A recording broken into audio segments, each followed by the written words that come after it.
you all arrived in Aurora's Rest. The long-awaited destination has some of you feeling giddy, one of you feeling skittish. The city is beautiful, hospitable, grandiose, and for the districts that you're in, homey and comfy. You explore a little bit. Dro talks a bit about his home, what's happened here, and you eventually find yourselves at the Runic Tankard, getting yourself a temporarily endless set of drinks and some very good hearty food. And you all settle in for the night, awaiting the moment where you can go find Dro's contact, Randar, in the morning.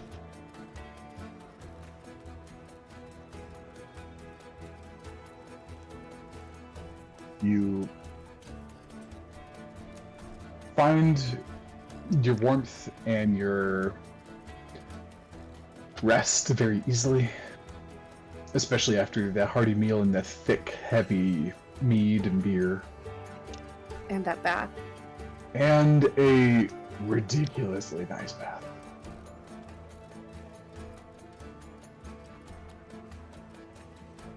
And you all begin to wake up in the morning, one by one. Who is waking up first?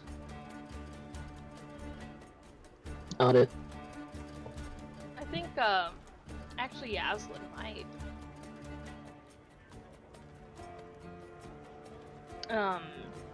Just because I think she might still feel a little bit on edge even with how peaceful things are. She's a little...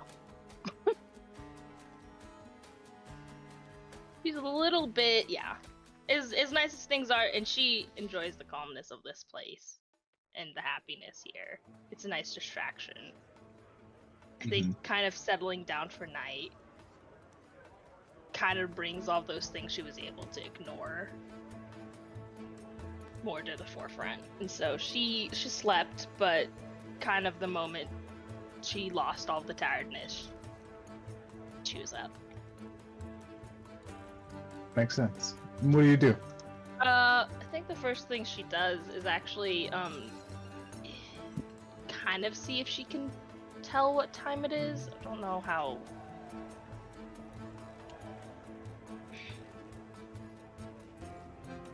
You look outside, and you do feel like you had like a good amount of rest, like a full night. Everybody does literally get a long rest. And as you go to like look outside to identify what time it is, you see a lot of dark. It's not nighttime. You don't see the aurora. You don't see much of anything as a heavy snowstorm has blown in and is breathing heavy, thick snow down onto the city. People are still moving around. You can still see shapes down there, people coming and going. Even like lots of shops are open. If this place closed down, if anything closed down every time it snowed here, nothing would ever get done. This is just another normal day for people of Aurora's Rest. Yeah, like looking out the window and seeing it just snow this much is like extremely grateful she has a thermal cube at the moment. It's like, oh, I won't be cold. And then she'll contact her grandfather to see if he's awake. Okay. What do you say? I tried to contact you last night. I figured it was late, so you were probably sleeping.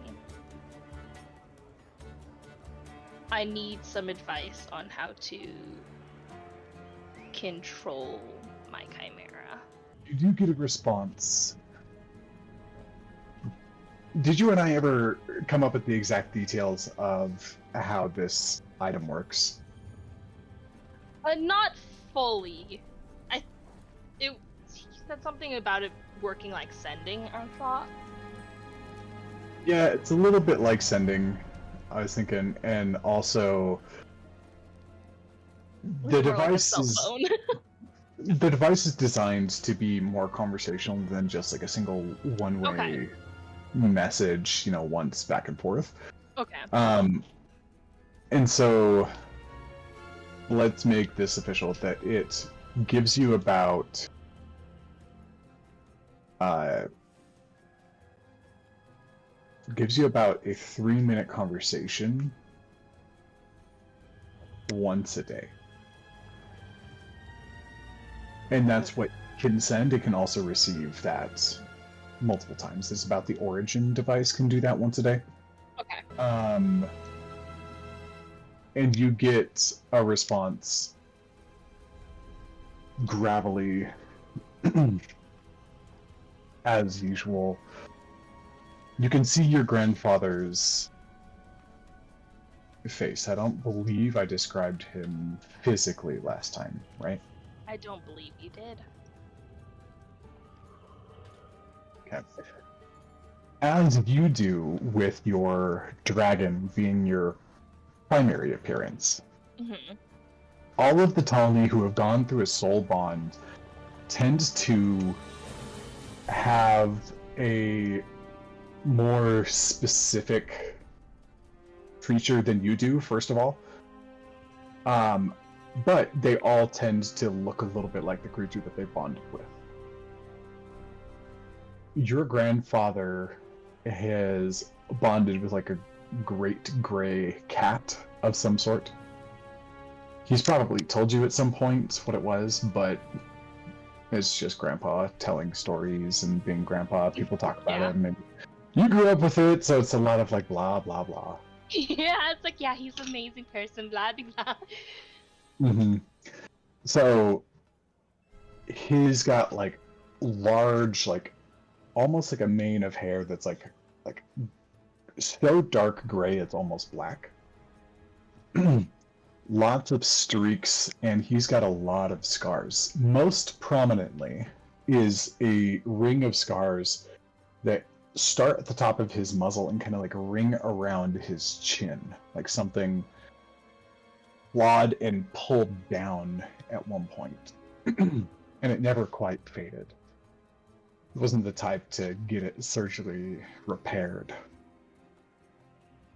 Like to say that he can't see the world without the scars of his experience, and those being right on his nose, him unable to look away from them. He was being very purposeful in his way of speaking there. You get an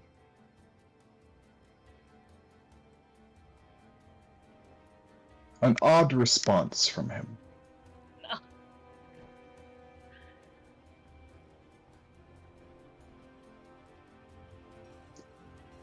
Well, damn.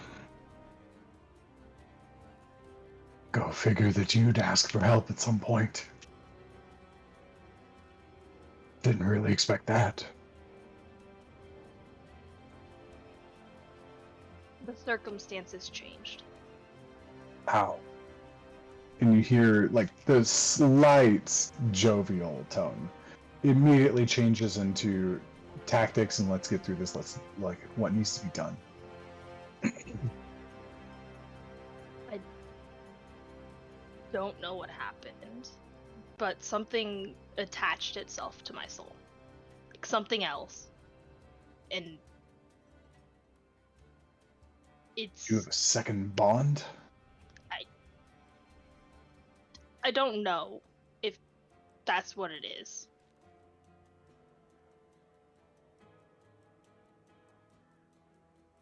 Yes. Your case is unprecedented in the first place, and now you're telling me there's another critter inside you? I know. It wasn't my choice. What thought- happened?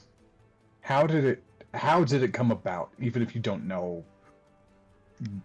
Walk me through it, even if you don't know exactly what happened.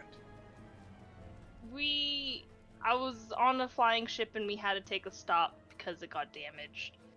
We ended up in this weird underwater ship that had some sort of corrupt, I think.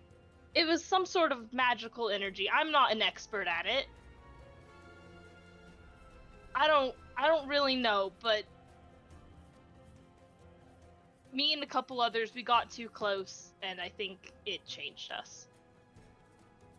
Yeah. How did it change you?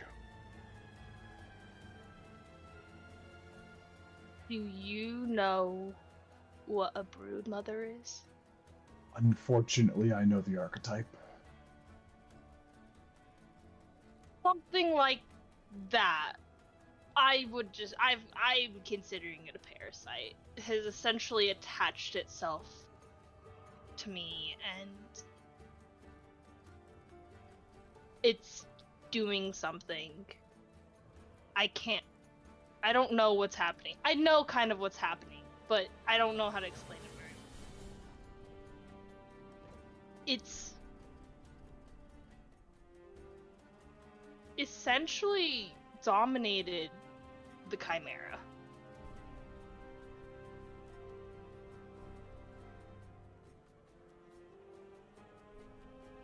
There's a long pause. Your grandpa is the type to... Time is a precious resource. In both experience, life, and especially in getting things done.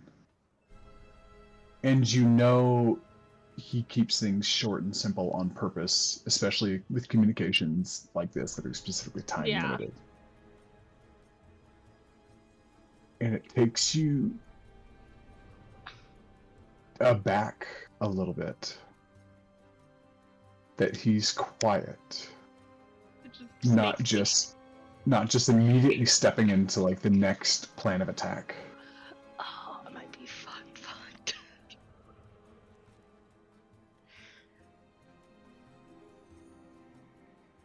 Get home, girl. Fuck.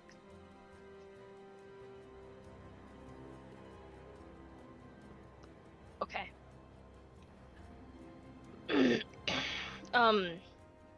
I should probably tell you that the only reason I know what I know now is because I tried, and it literally trapped me in there. And I don't know, but I feel like it could probably do it again. Are you now? I would like to think so, but I'm scared to check.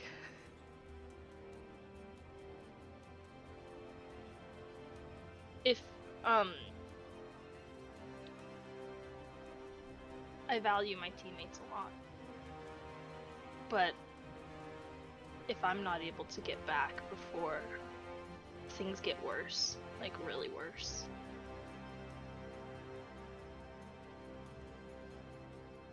can I contact you to finish the job? There's another pause. We're not the ones that put people in danger. I know. I'll do it if I have to. Thank you.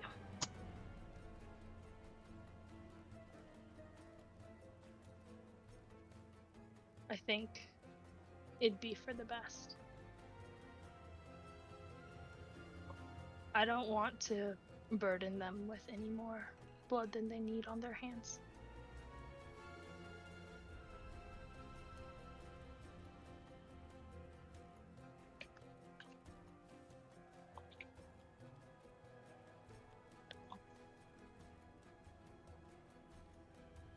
You hear a unfamiliar from his words or from his lips curse.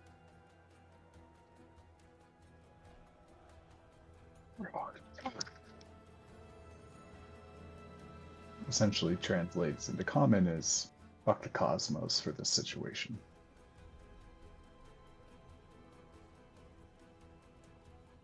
Where are you? Aurora's Rest. We'll be here for a couple more days at least, I think. What are you doing? Finding answers to more than just my problem. And the connection cuts out as the 3-minute timer falls. And he immediately calls you back and reestablishes the connection. Well, glad to hear from you again, Pops. And obviously this is not a great situation.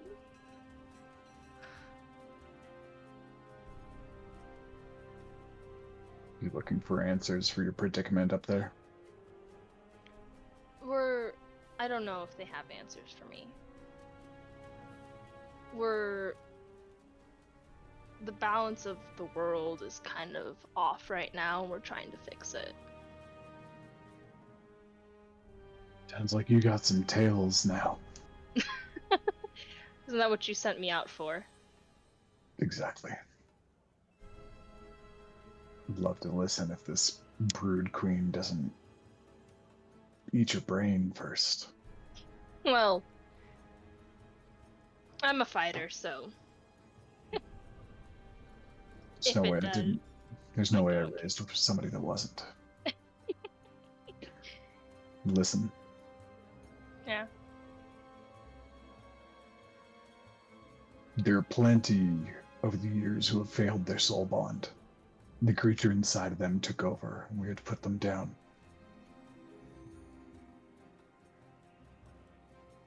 I've never heard of something else doing the same to the creature inside.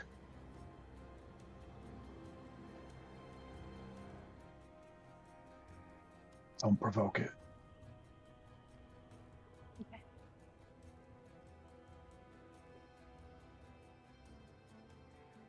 I'll be careful.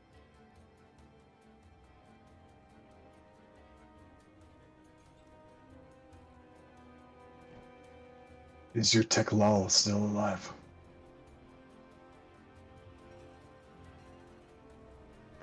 Meaning the bonded beast.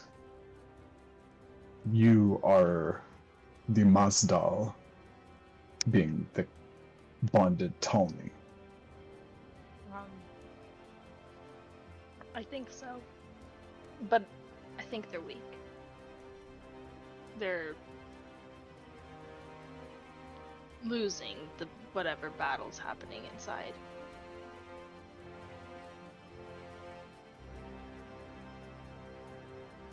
I know you draw from it. Makes you strong. Makes you resistant. You've been tough before you had the bond.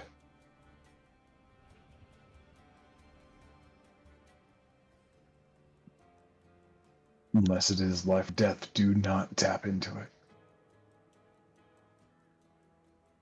Alright. I figured as much as that.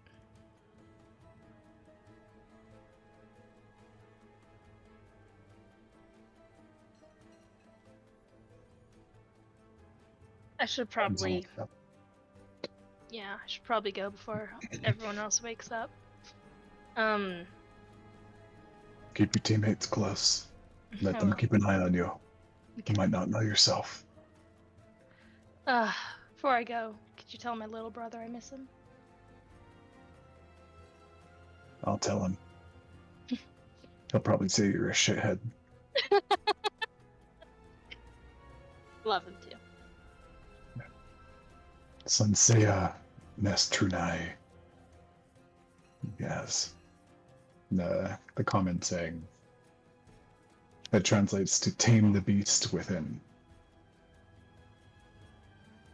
And the common response is Adraga Vant Justak.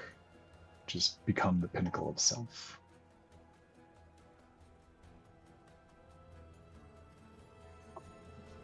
I will probably butcher saying that, but I respond in turn to that. Sounds good. I'll try to send somebody. Thank you. And the line goes dead.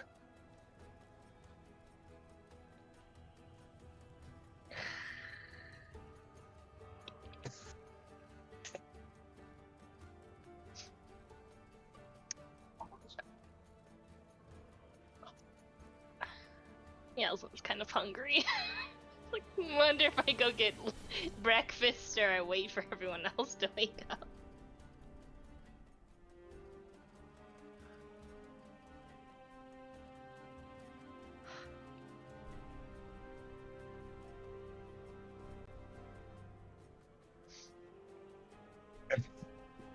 Yaslin, it's easy enough to go down and get some more grub. Yeah, I think Yaslin's like, I will be very vigilant and careful to not pick fights, and I'm going to get breakfast. She'll like leave a little note or something and sticky note it to Dro's forehead.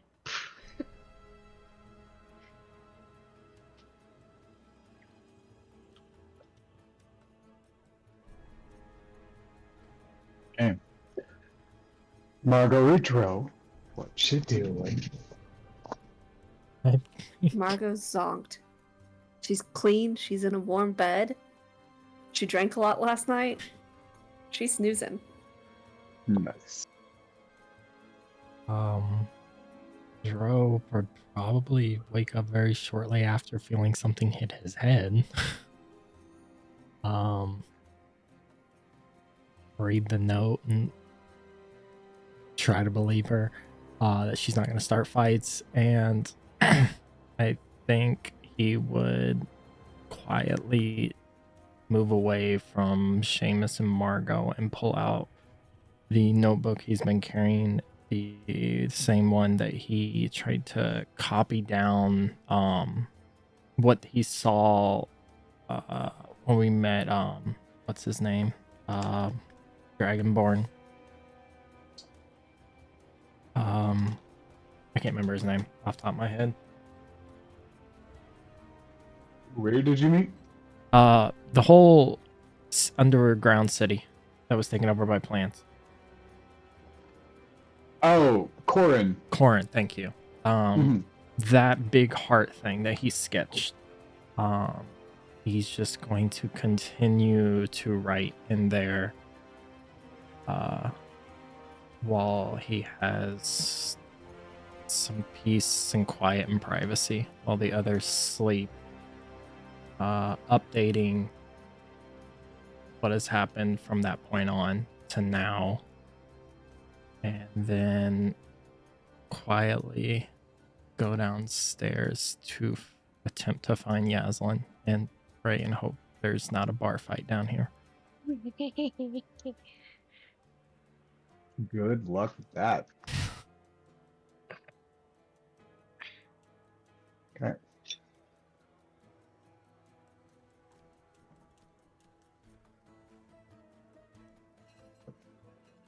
Okay. You do find her.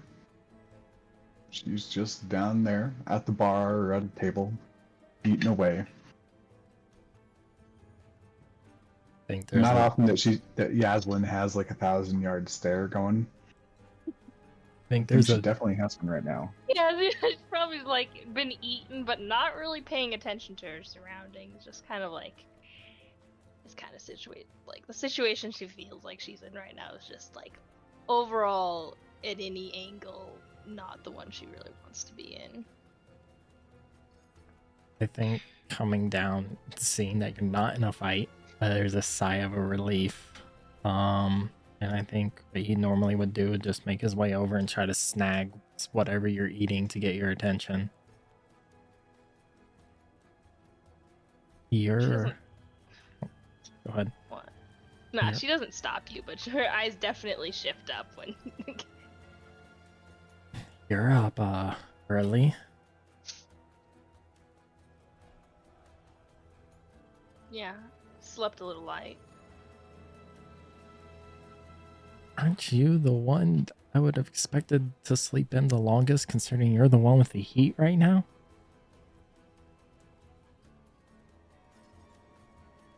Listen. There's a lot going on, okay? Although, honestly, I'm really glad that I'm not freezing my toes off like the rest of you. Yeah. This used to be tolerable.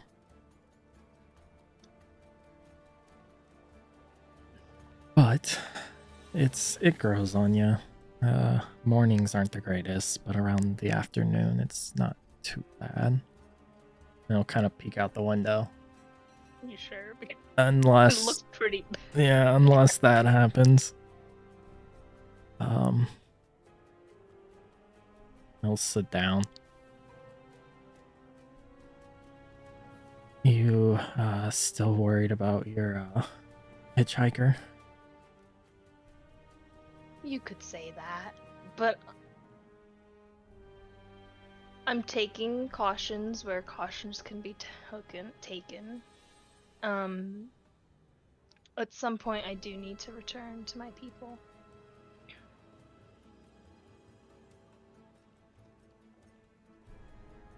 Do they have a way to take care of this?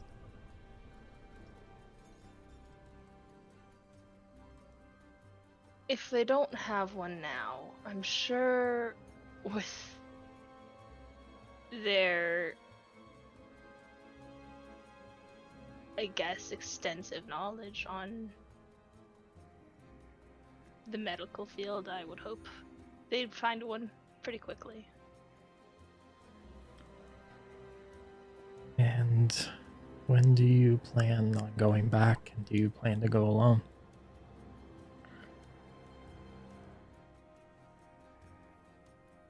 I've contacted my grandfather, and he wants me back as soon as I can. I'm not going to ask you guys to drop everything that we're doing right now to come with me.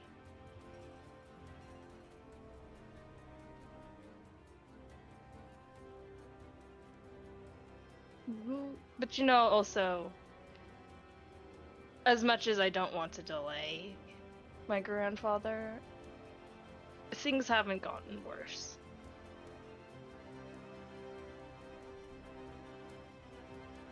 I feel like every time we say something along that line, we just jinx ourselves. Okay, well, oh my gosh, as I knock everything up, and like Yasmin, like, kind of bumps into her plate and stuff. She's like, I'll knock on someone, okay? I've heard like that's a thing you do when you don't want to jinx things. You knock on someone. Just kind of laugh a little. How about this? We finish what we're doing here. We go have our conversation with the guild, and I won't speak for the others, but for myself, I will go back with you so we can figure out what's going on. That sounds like a good plan.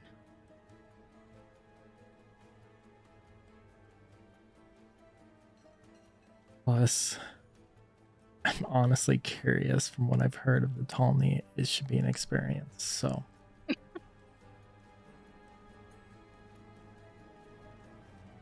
And I think I wouldn't.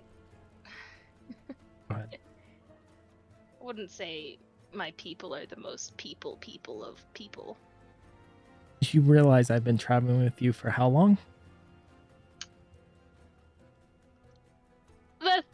That's fair. But I mean, I'm also kind of an odd one out.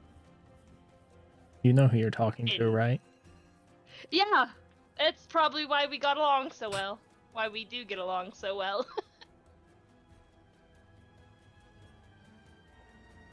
Either way, I told you whatever happens, and this goes for all three, that I have your guys' back.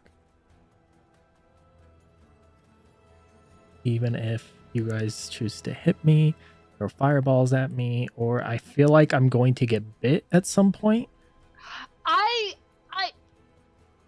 It won't be for me.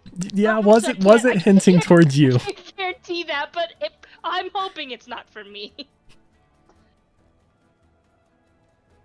That's fair. But still, you guys have had my back. You guys have literally chose to come to probably the coldest place ever.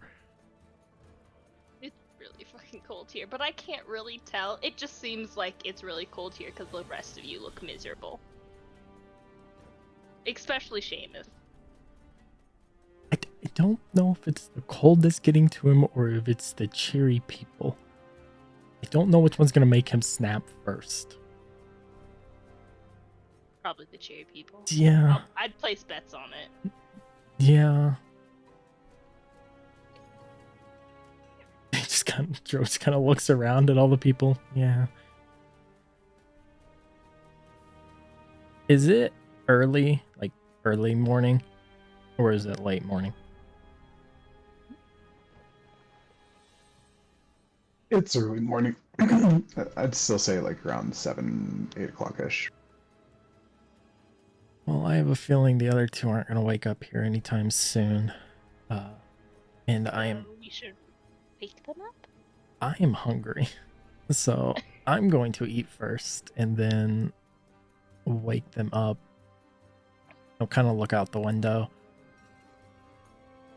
I think we have a few hours. Knowing Randar, he's probably pretty busy right now. So let them sleep. I know Seamus is not a morning person, so let's not add early mornings to the top of the list of why Seamus wants to murder people here. And Margot, for once, seemed to actually be able to sleep normal. So we'll let that last. Either she's really comfortable or she's still drunk.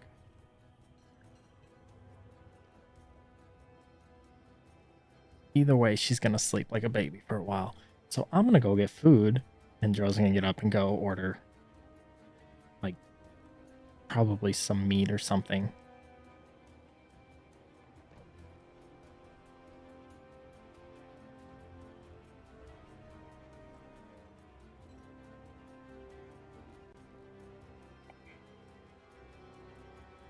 Margot sleeps like a baby and is still drunk.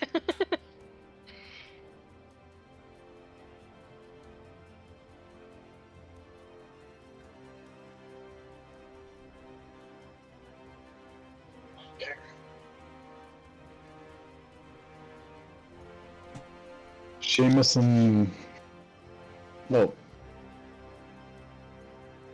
and Margot, some time does pass. You have an extended sleep.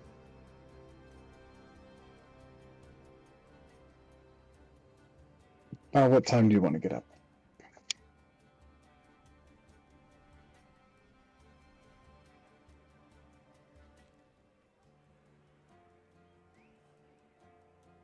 I mean, besides never, which is the obvious choice.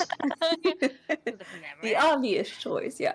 I mean, eventually she'd wake up and the first thing she'd do is probably check her journal, her notebook back to her mom to see if anything was returned on the soul binding ceremony. Not yet.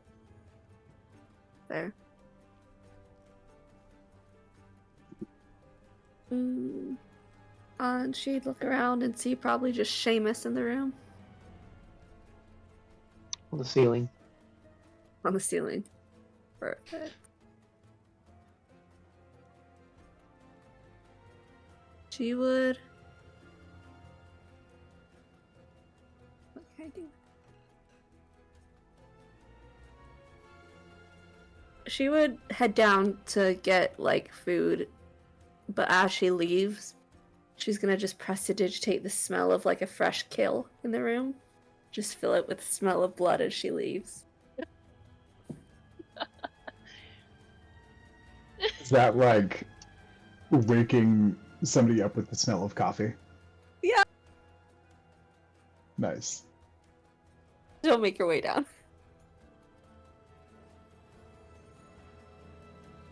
Yeah, Seamus would slowly wake up to the smell of fresh blood. Think, maybe it's not so bad.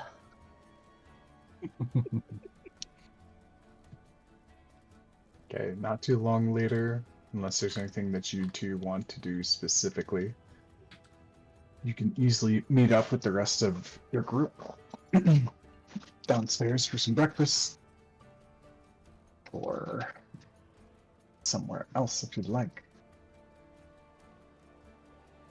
Top of the morning to you. Morning, everyone. That's not her accent. I don't know who the fuck I am right now. Like, where's Margot? What have you done? That threw me off so bad when I was Happens typing. when she takes a nice bath. She gets Hello, actually everyone. cheery and it's What? weird. Yeah, it's like, wait. Suddenly, Margot's from California. Yasmin has to do a double take. What have you done with Margot? Who are you? Yeah, What's I on the- mean... Have you looked outside? It looks cold. Is that not what this is supposed to be, this place? I've never seen it, you know. So much. Or ever, No? actually. But,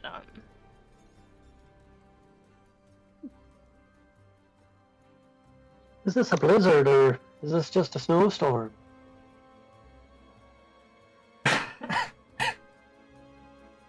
Is this a typical snowstorm around Aurora's, or is this abnormal? Rare. It's not rare at all. Okay. It's heavy, but blizzards, like a true blizzard here, is very intense. And that's what this is right now. It's not a true blizzard. Okay. Mhm. No, it's not abnormal. I mean, we did show up later in the evening, so it did give it time to tone down a bit. This is nothing in what it could be. And when it is that, I hope you have supplies in wherever you're living, because you'll be there for quite a few days. Look around the tavern and say, yeah, there's enough people here. Not, are not you what I meant. suggest- No, I'm not suggesting it right now. Thankfully, it's not a blizzard. It caught me off guard there, Shane. This is all. Maybe we should find some of these more thermal cubes. So, at first I didn't think it'd be necessary with these warm coats, but I'm having second thoughts now. Yeah, that's kind of my bad. Honestly, I didn't think about it. Once being here for so long, you kind of get used to it. But yeah, it sucks. Yes. I could deal with it for a while, but I'd rather not have to deal with it. Yeah, they shouldn't be hard to find, honestly. While we're out today, we can take a look around, because there is some stuff I'd like to pick up if possible, and I know we have quite a few things on us right now. I don't know if we planned on keeping them all or selling, but this might be the time to do it.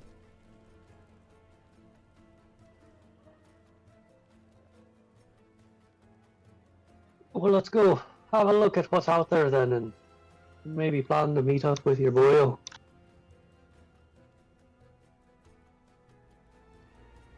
Joel will finish what he's eating and kind of stand up. Can he take one more quick look around for the crescent? And what are you looking for specifically? What's the intention?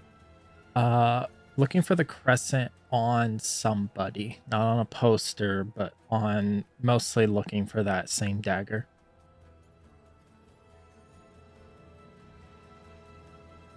Okay, give me a perception check.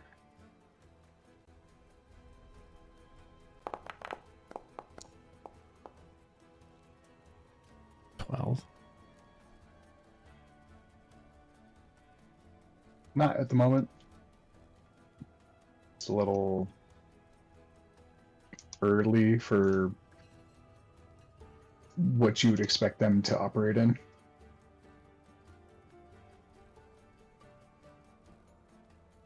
And then, question: making the way to the temple, how far of a journey is it from where we are?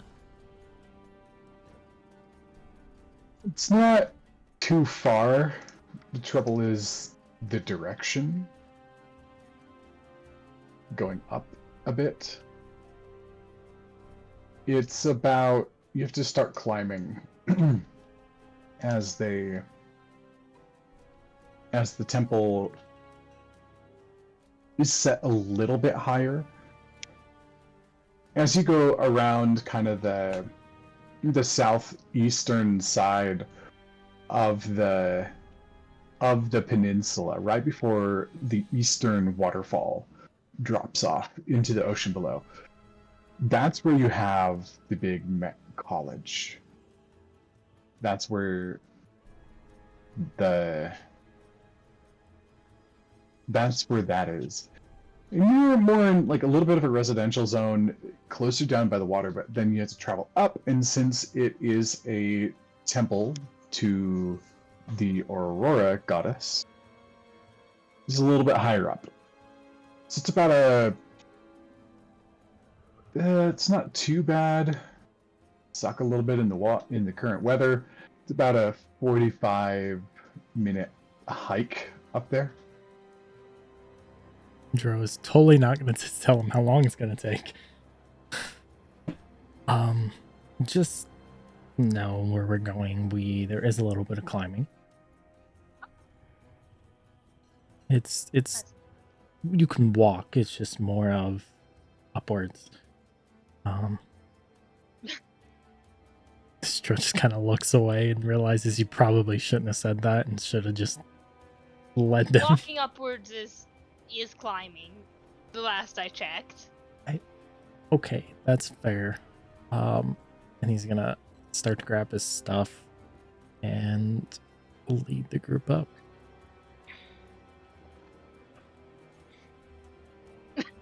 Margot's just small shake of her head. It's like, I can't believe this. I'm looking at my -1 strength. Think about Listen. walking through a snowstorm right now. Oh, I have it too. Margot, if you really need, just we'll do a piggyback for you. I'm so considering casting Long Strider on myself. That's a waste of a spell slot. It's fine. Imagine as we're climbing, something comes and attacks. Wasted spell slot. Yeah.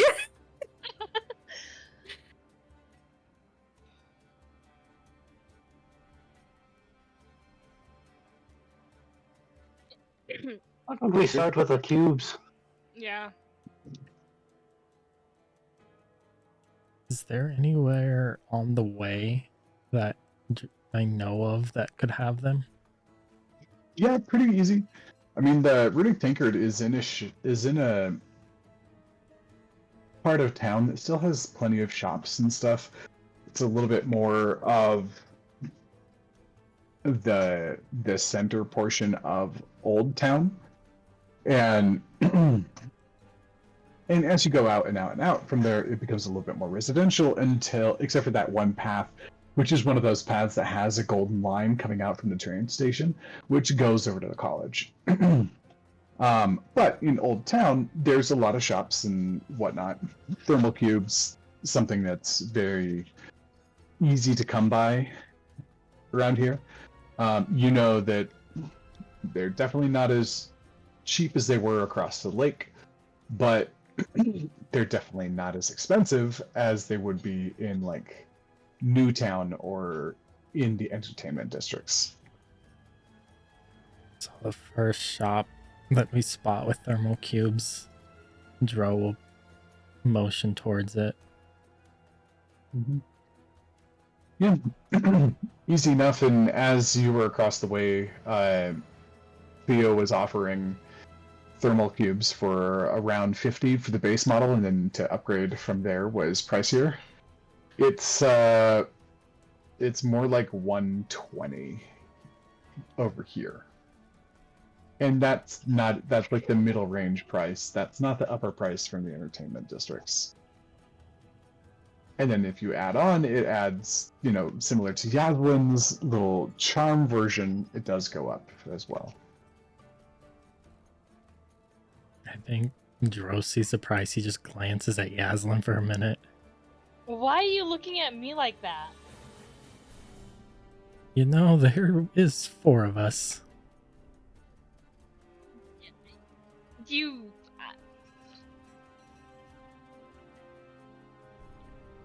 I can deal with the cold. That You want is me to closer. carry someone or something to be warm? I can carry you. No. I think I'm more concerned and looks both at Seamus and Margot. The cold for them.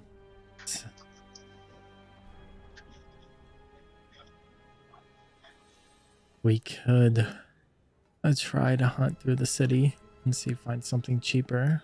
Or we could just suck it up and buy it here.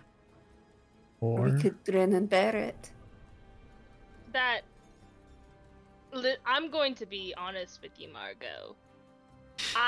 If I were the one without this nice warm little thingy around my neck, I most certainly would not grin and bear it. Good thing you have the nice warm thingy around your neck. Yes. And she pulls out the alchemy jug of wine and takes a sip. There's other ways to keep warm in the winter. Oh my gosh, that is extreme. I forgot we gave that to her. I want to, the more drunk you get with that thing. Oh, I absolutely need to roll Constitution saving throws eventually.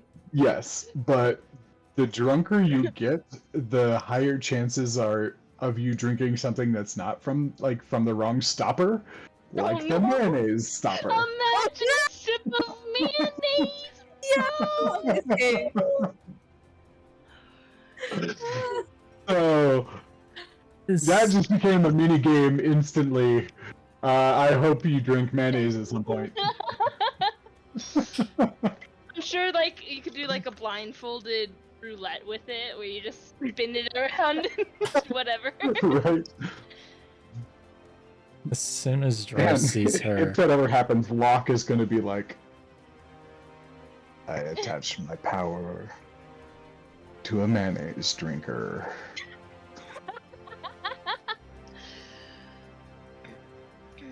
I mean, He's going to be so proud of me. yes, Seamus did some nice little talking with the Tommy, Tonks. I don't know what their name is. The nice person who had thermal cubes at the other place, he seemed to talk him down to a reasonable price. Maybe you could do the same here? Oh yeah, I'll go to the shopkeeper. What does the shopkeeper look like? Don't say L. Sale. Wait, I'm sorry, I missed something. What was the question? What does nothing. the What is shopkeeper it? look like? Right, what does the shopkeeper look like? He looks like just kind of like a wide, stout human. Looks like he's packing his own padding on purpose. Up here, kind of got like a little bit of like a mutton choppy thing, but he's also got spiky white hair. And he's actually got a monocle on one side.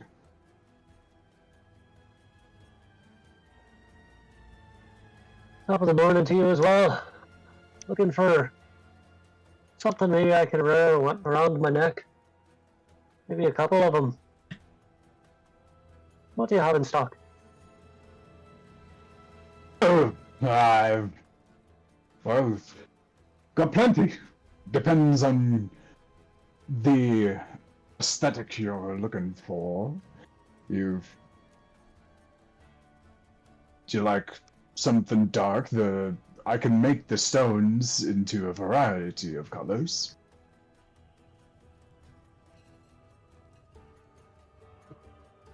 Oh, that'll be grand.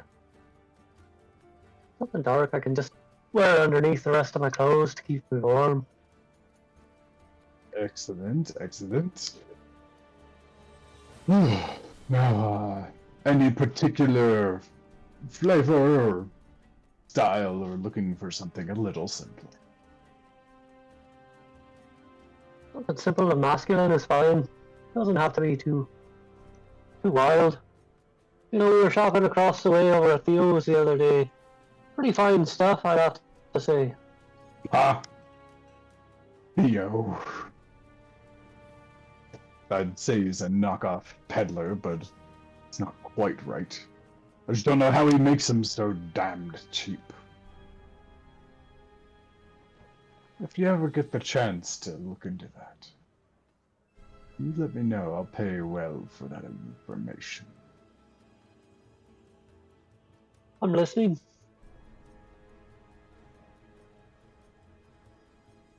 It's not right the way he sells his wares. Less than half the price of what any of us can make. And at roughly the same quality. There's got to be some trick. He's destroying the market. He's upsetting the economy.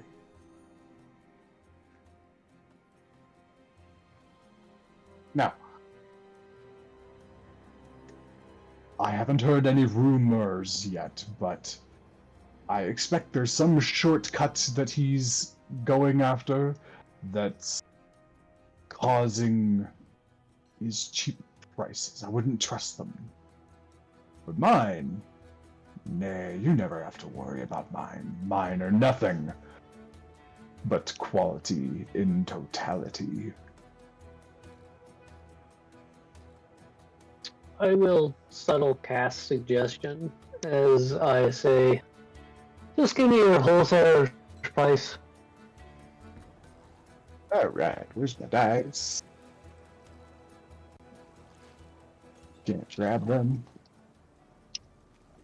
I'm establishing a mind link, but not saying anything yet. That's an April 18.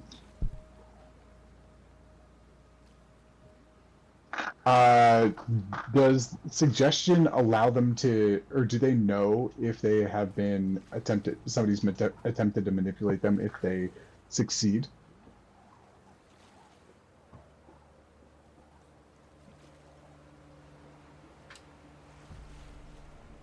It doesn't say that.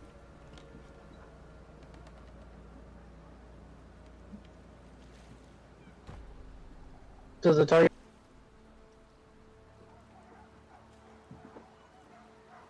It doesn't.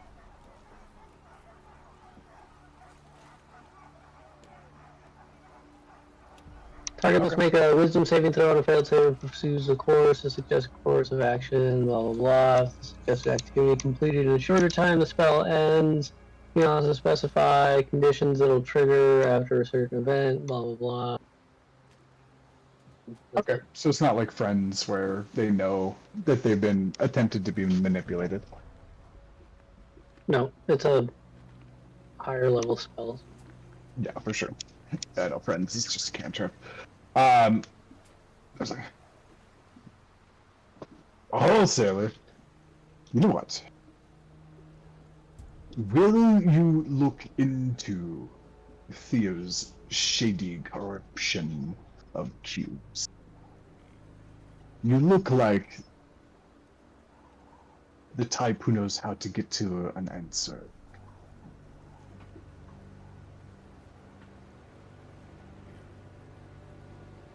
Possibly, if you make it worth the while.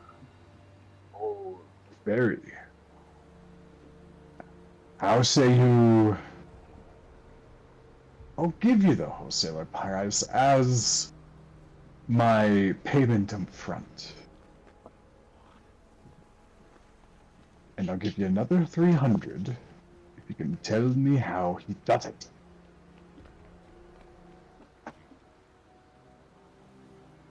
I'll keep my ear to the ground and see if I can't make that 3 off of you. Excellent. What's your name, son? They call me Seamus. Seamus Black. And he reaches over, and he's got like a very like heavy, meaty paw of a hand. And he reaches out, and says, "Willib Stormby."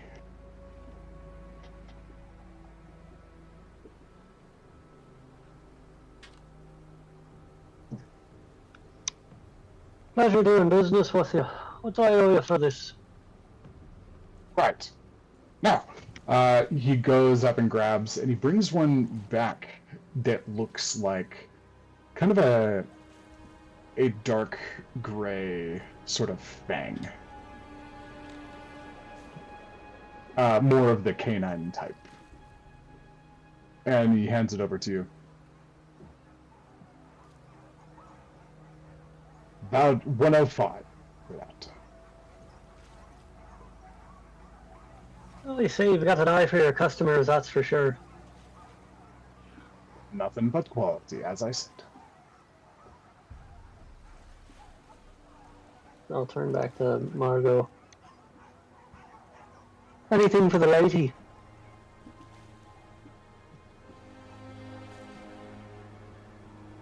And he just looks at Margot, like giving him the "oh, do me" look. And just stares for a moment. Oh. Empire.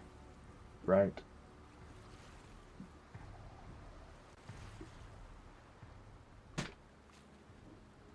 How did you know that? It's in the chin. We've got a gentle chin in Scaria. Most folk that come from the Empire have a little bit of a look like that. It's in the blood. It's in the gene pool. Mm. And he hears in his head, "Then what would you give me for one of these charms of yours?" Are you assisting Mr. Black with his investigation? We are colleagues. I'm a generous man, and I do well. I don't want to be sunk by somebody cutting corners. So, I'll give you the same. And free, no, not a charm. Not on your neck. What about this? And he reaches back and, like, brings out this, like, long silver chain. And brings out this beautifully crafted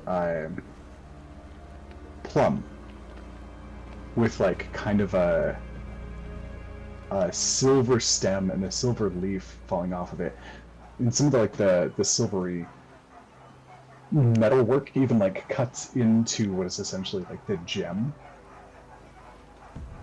And says, "You wear this around your waist. Let it dangle a little bit, sway from side to side. It's an attractive look." Sure. I'll take that. 105, you said. 107. Yours is a little fancier than his. Fair. 107. You seem like a woman who doesn't care about paying extra for some fancy. Not that I'm trying to take advantage, just knowing who I'm talking to. You have a good eye for customers. Been here a long time.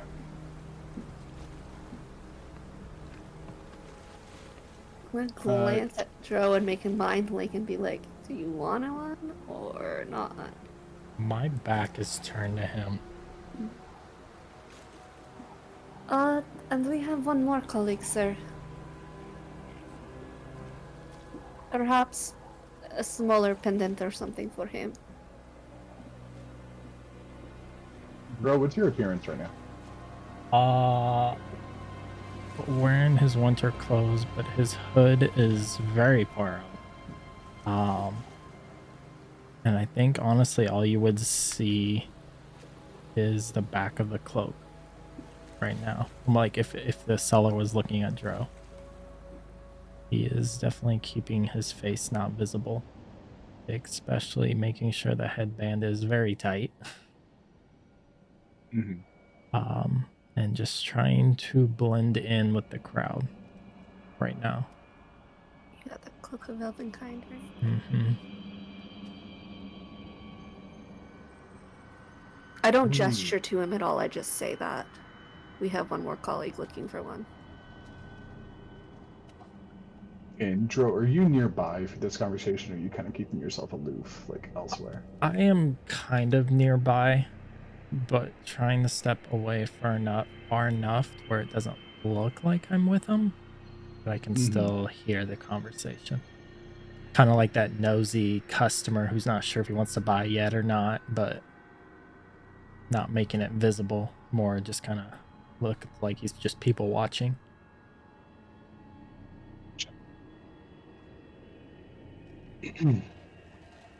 Any specific type your fellow would enjoy?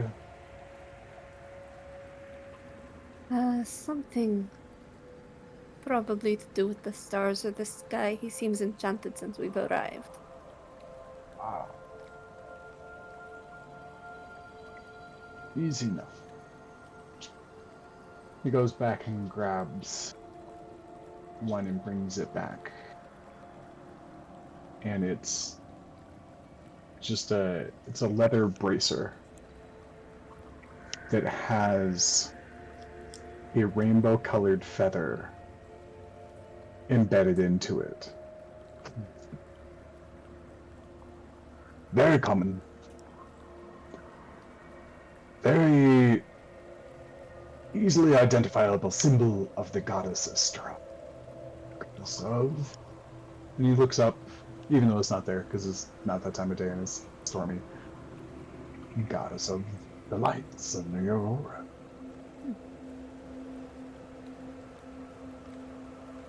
Beautiful, I think he'll like it. How much? Excellent. 100 flat for that one. Very popular. We make a lot of them. It comes at bulk, so we're able to reduce our prices slightly. Easy enough. How long has your shop been here?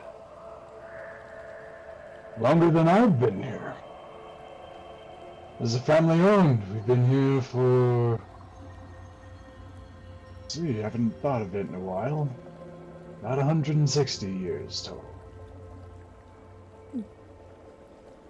Quite a while indeed. Any exciting news in the area? Oh, the usual. Entertainment district's always a hubbub of things happening and going. See all the sorts of different types of creatures around. I heard something about someone spotting a dragon nearby. Not sure how true that is. Oh. But you're looking for some gossip as newcomers into town. Yes. Always. Lovely. And he kind of leans forward, like Grandpa's about to tell a story vibe. And says, and he gestures with his hand over towards the trees that you saw earlier.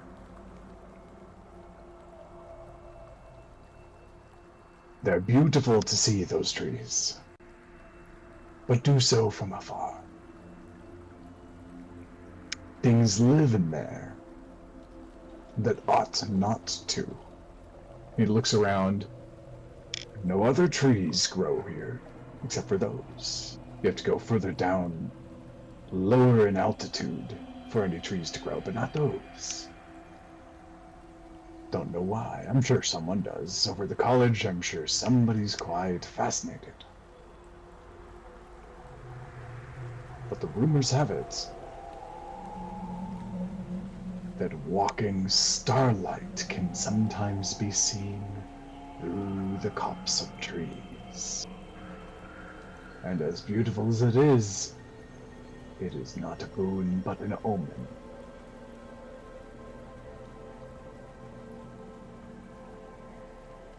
That story has been around about as long as my shop, if not more.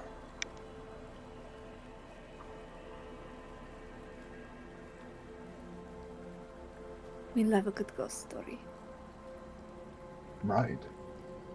A ghost.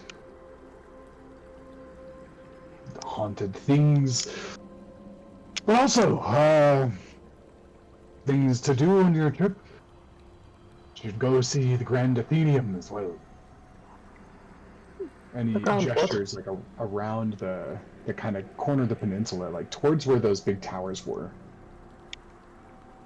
How much do you know about the founding of Aurora? Nothing. Nothing. You're in the calm place of town. Over in the entertainment district, this has become a location in the world where people want to be and be entertained and indulge and see frightfully new, delicious, excellent things. Here we're a little calmer. But over there, they don't care, most of them. They don't care much for the entertainment. That was a byproduct. Over there, they started it all. They started it with curiosity in the ways of magic. Seeing what they see in the stars and in the aurora. They came here to study it. They came here to figure out why the veils were thin. And they continue to do so. They accept students from all over the ways of the world. Pardon. All over the ways of the world. And they have the towers. 24 of them, to be exact, last I knew. Possible someone could have come in and set up shop. I don't much look anymore. But, have you ever been to a wizard's tower before? Once or twice. Solitary, powerful things, aren't they? Indeed. So they're still quite powerful, formidable, unique. But there's 24 of them at the Athenium.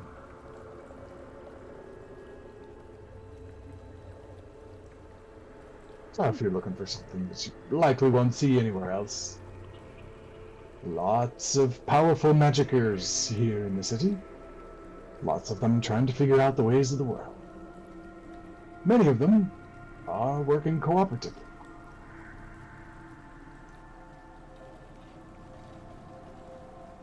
Is there an armor blacksmith in the area?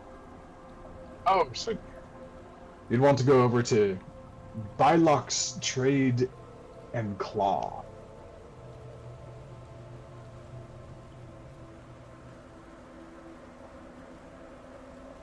And that's just right down the way there. Take a right, about third or fourth shop on your left.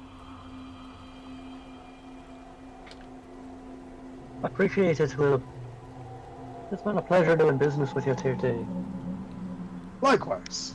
Thank you, Seamus. Did you do?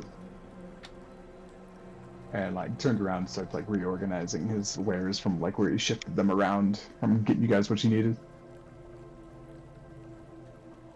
I'm gonna, as we walk by Dro, try to stealthily hand him his new bracer of warmth. You hand it. It's kind of just slide you 100 gold. You Walk hear by your and head. pat I was him on going the- to charge you more, eavesdropper. And walk by and pat him on the back and say real loudly, "Let's go, Alec." Nice. I thought that was going to be like a good game butt flap. Like, good game, let's go. Go. All right. Do you head Now over we're all to the trade and tackle for the, or trade and claw for the blacksmith? Check it out. Okay, cool. Yep, easy to find, right where Willab said it would be. You get over there, and it's kind of fun. You see, like, a lot of the shops are designed to, like, restrict airflow to come into, like, you know, the blizzards don't get in nearly as much, and this one is much more open. It's a little bit domey, and it has this pool of hot air that just billows out. Both of, like, several chimney stacks up top, but also just, like, the front of, like, a kind of a overhanged cover. And so you see this, like, rising steam, like, drifting up towards the sky, and it kind of, like, blurs into the clouds at some point. And you see sign for Bylock's Trade and Claw, and you see Claw is kind of spelled out with, like, a feline hand as, like, a bit of a symbol. You get over there and you hear welcome. Hello. Welcome. And there's this little, like, yellow cat, like it'd be like a halfling size of a tabaxi. And like it's yellow and like spotted on its face and like kind of its chest in like a V shape, and it's got like a big like heavy fur for a cat. And like a kind of a V-neck tunic with like a leather smock for like working in a forge. And then like as it gets further away, the fur turns black, and on his left hand you see like a hammer is like attached to where a wrist would be. He has like on his right hand he's like dunking a sword into the water. And walks over and like tells a couple of his like minions to like keep working, gives them a little direction, comes over. Welcome! What can I do for you? What the place you got here? I can't imagine having something like this in a warmer place. Seems like you picked the right spot.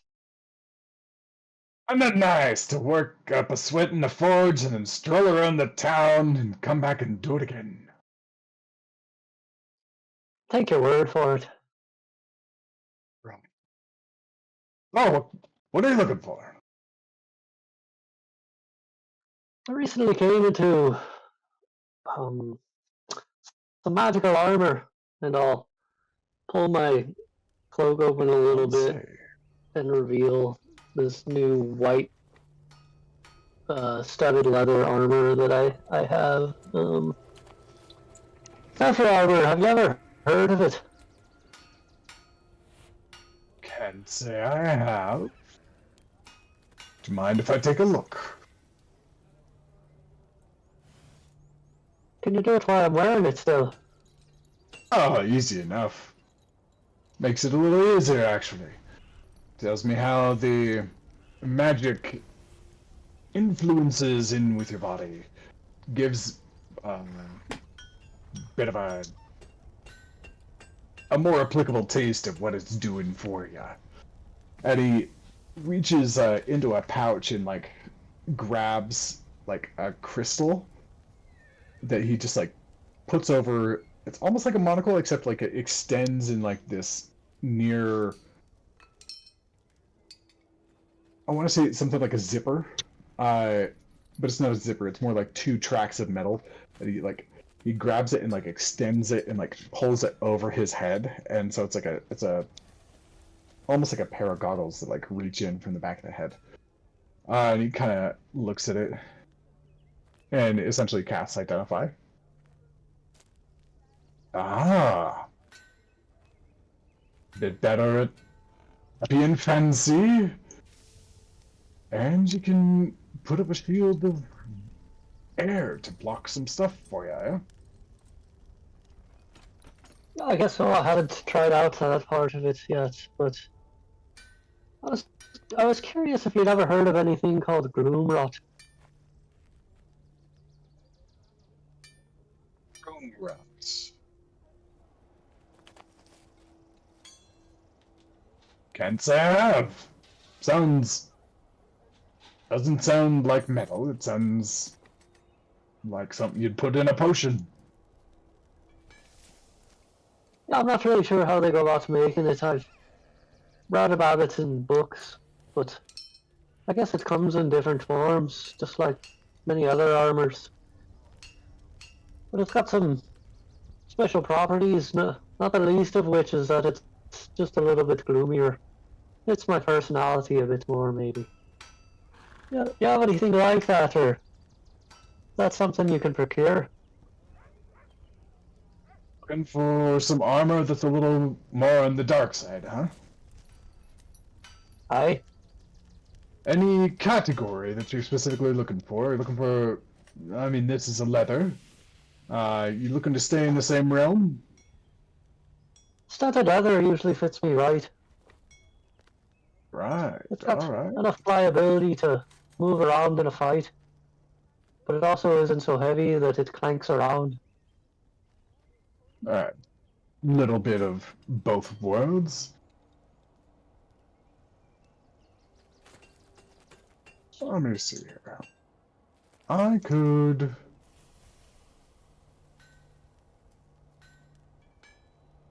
You know what? Let me ask around. I'm not the only shop in the town, but I may be able to figure out a couple of trades to find something. I don't have anything in my inventory like that, but we'll come back tomorrow. Let me see what I can find. Well, that sounds good. I think we'll be in town for a couple of days, so I'll make a point of stopping back by. Ah, lovely then. Right. Looking to purchase anything today? Got plenty of wares. How about you, big lady? Mm. And he's like this little, like, stout halfling of a cat man. He's like looking up at you. You wake up there and he kind of takes his hammer and like dinks it like gently on his own head. No, I don't think I need anything, and although I do have a couple things on me that I don't really need. Honestly, yeah, I have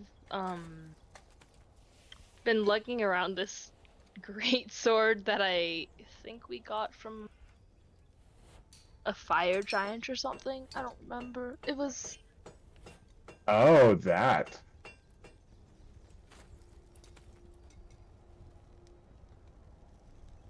yeah.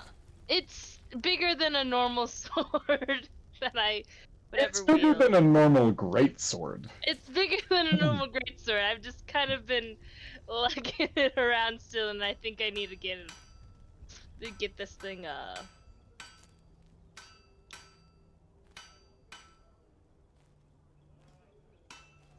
pawned Right. off. Sure, so you trying to sell it? Yeah. Hmm. That's fancy. It would tip. Don't get me wrong, I know I'm short. But I'm strong for my size. Stronger than most. Yeah. Yeah. Where'd you get the damned thing? It And takes care of me to lift that and use it in battle. I'd have to call my brothers. like in a volcano or something. Maybe not a volcano. There's a bunch of lava and fire. And he looks at the rest of you to kind of see if she's joking. Like, she being for real? You never know where you'll find yourself.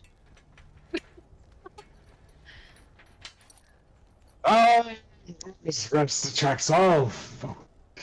All right. Looking to get rid of it?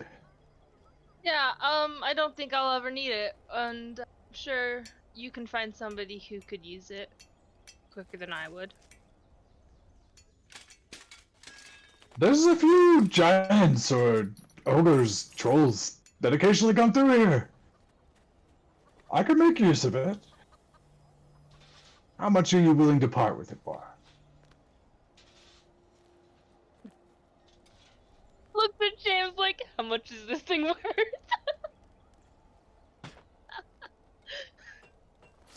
How much is this worth, James? You're the, I feel like, the sales expert here. I just don't want to lug this like 10+ pounds sword around anymore. Well, that sword's more like 40 pounds. Okay, I just don't want to lug this like 40-pound sword around anymore. It did wonders for my muscles, but my back got hurt. And What does 5,000 gold sound? Sounds like you could buy half of everybody's shop with that amount. It's... I mean, it's a fine sword, but it's not reading anything magic to me. Magic-imbued weapons is where things get really pricey. I can give you...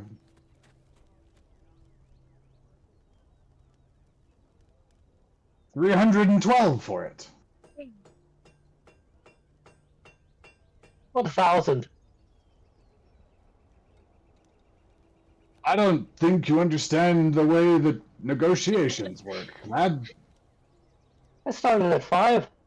I'd say I'm come down quite a bit.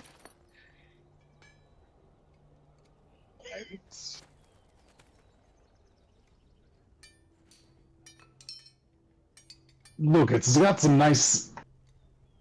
It's a nice dark iron. But I don't know... It's not worth that much.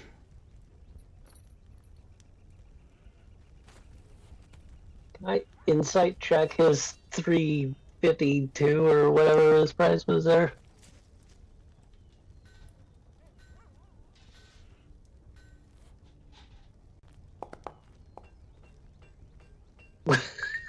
Two. What do I learn?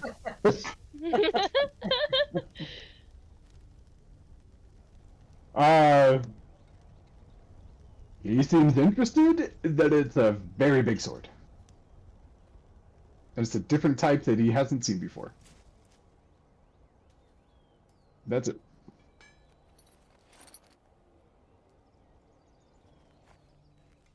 How about 400?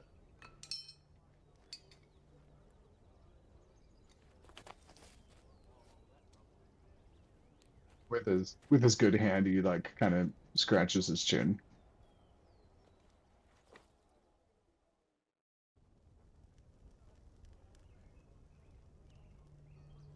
You know what? I heard tale of this odd man, doesn't even seem to be the right word. Fire of hair. Not literally, but so drastic it might as well be. Bright green skin. And he wielded a weapon of dark iron so fierce that when he swung it, it ignited into flames itself.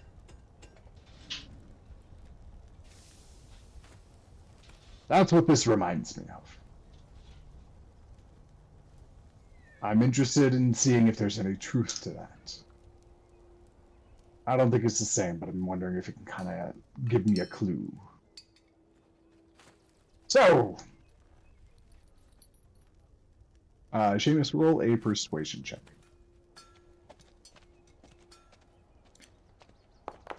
That description, can I roll something to see if I know who that is? 12. Alright.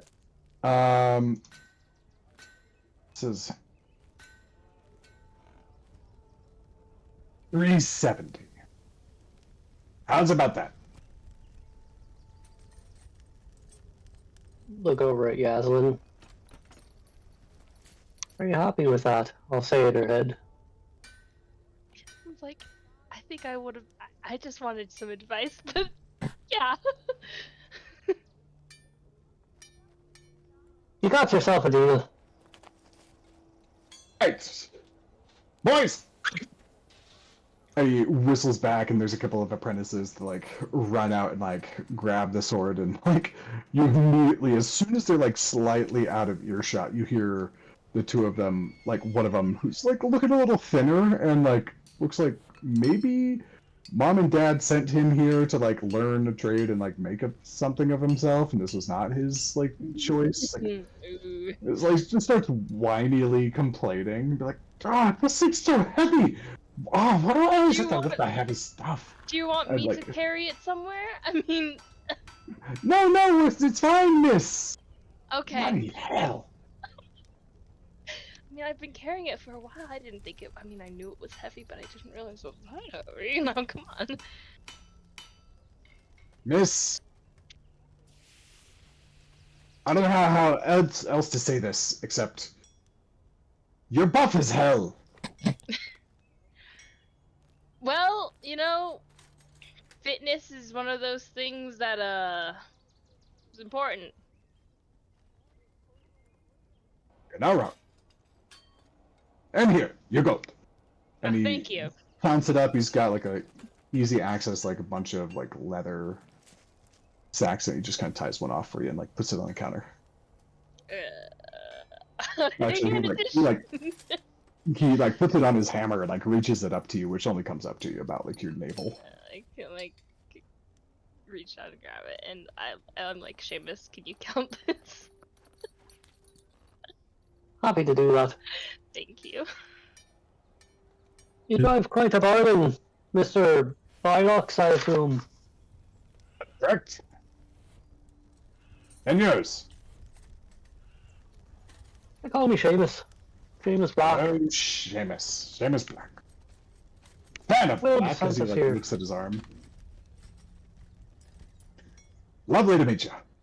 Let me know if I can do anything else for you, and come back tomorrow. I'll see what I can do about a little bit of spooky armor for you. Drive a hard bargain, but I appreciate your time here today. Yaslin, anything else in that grab bag of yours?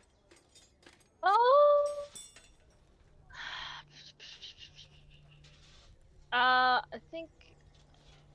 I mean, I have this huge ass hunting trap that also weighs like 30 pounds.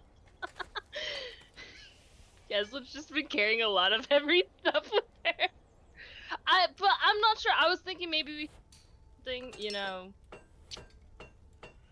I think I'll keep it. Oh, but I do have something, this mace. I don't know where I got this. I think I might have also gotten this off of some sad little fire creature. It's just a regular mace, but I will never use it, so, I mean, you can have it for practically free. I just need to get it off my inventory.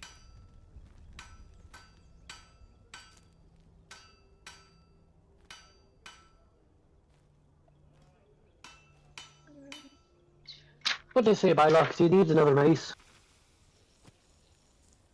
Sorry, Seamus, you sped up a lot. That was like all one word. Yeah, exactly. What do you say, Bylox? Do you need another mace? It depends on the quality. And is it just like a general mace? Yeah, it's just a normal mace. I think I got it off of like one of those little fire imp those fire things. With the dwarfs. That's like the very start. Yeah. Oh, the Azers, the ones Yeah. that Seamus transformed into. Yeah, I think I pulled one of those off of those.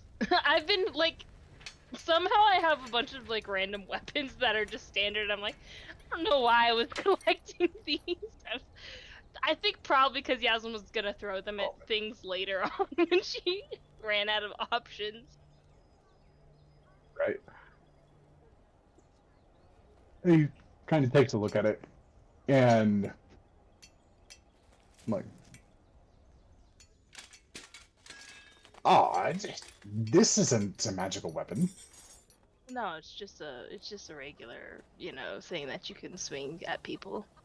But it's had magic flown into it before, hasn't it? I don't know. I'm not really the magic expert here. Ah, fair enough. It was certainly used. I assumed you beat the shit out of whoever used to be the owner. It was self-defense. Fair. Not blaming you. It's a rough place out there. And he's just like, I would know. And holds up his hammer hand. I kind of like it. 7.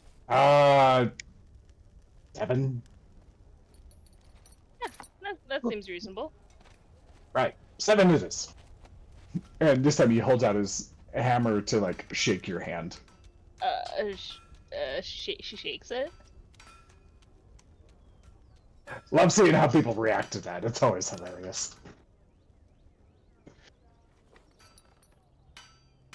Very interesting. I've gone with a fist bump myself.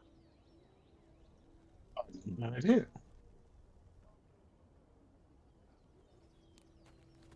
The green individual he mentioned.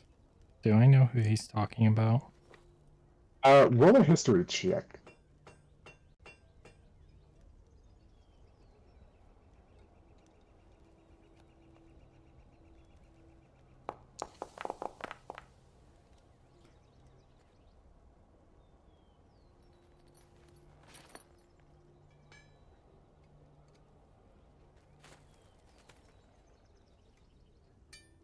One time I kind of wanted to roll low. You think about it, and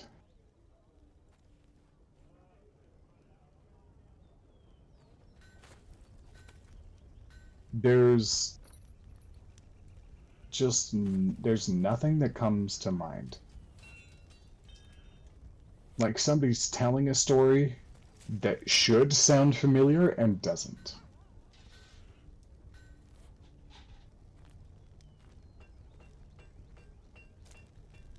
Okay.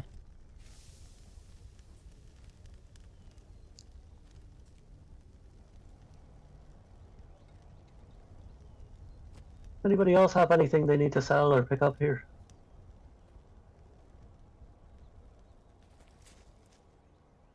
Right.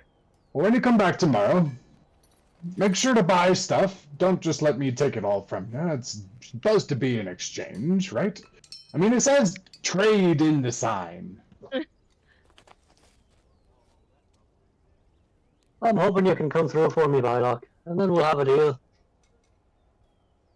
Sounds lovely.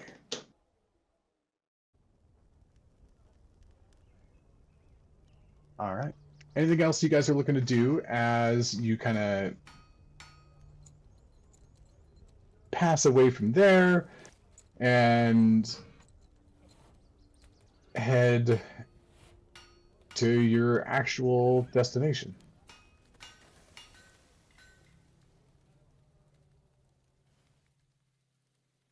Nope. And guys go around, and after a little bit of getting out of this like little more markety area, there's a series of kind of like windy streets that lead up to a bunch of snowy steps just going up and up and up, and they eventually like level out into like walking paths as well.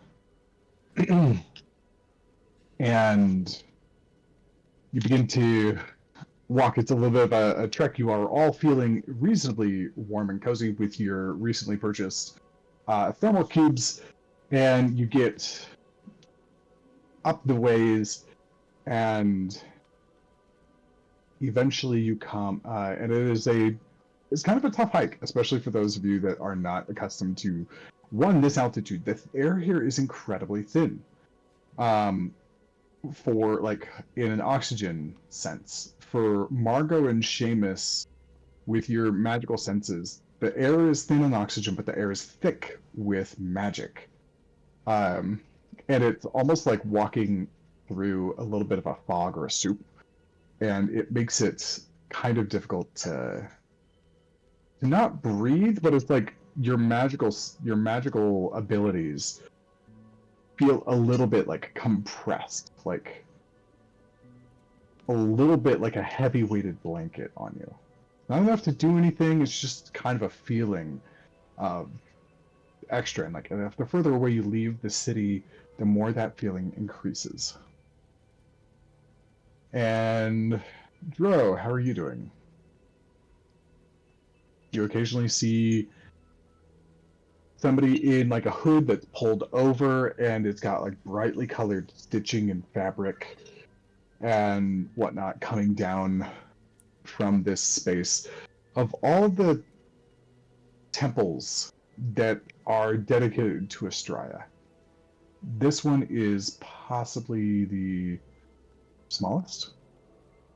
You have a humble clergy that attend to this one. Lots of service, lots of being quiet and doing your duty. But they're still very brightly adorned. And you see a couple of people like walk down, kind of give you like a gentle nod, just as like you're walking by the snowy steps. They don't seem to mind. They probably made this trek thousands of times in their life, and at this point it's just very routine. But you're returning to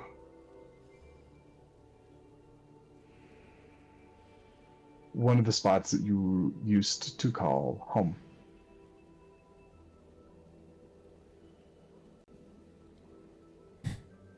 I think as people pass by, just kind of bow to him out of habit. And I think as he walks, he just looks at the path and the steps and just recall the hundreds and hundreds and hundreds of times he's came and gone from this path. I think there's a slight bit of maybe adrenaline or something kind of rushing over him, realizing he's getting closer to what he called his home. And I think the normal kind of pep in his step that he normally would have and that he's had since he's kind of been here and that he hasn't noticed, him personally hasn't noticed, I think it would have maybe subsided a little bit as he takes a step closer and closer. And I think once he can actually see the front, I think he'll just kind of stop for a minute. And I think to him, nobody is around him right now. It's just him staring at his home that he was forced to leave.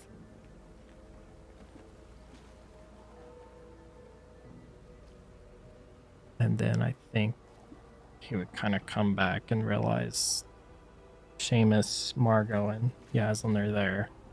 And I think the next thing he would do is look for any familiar faces.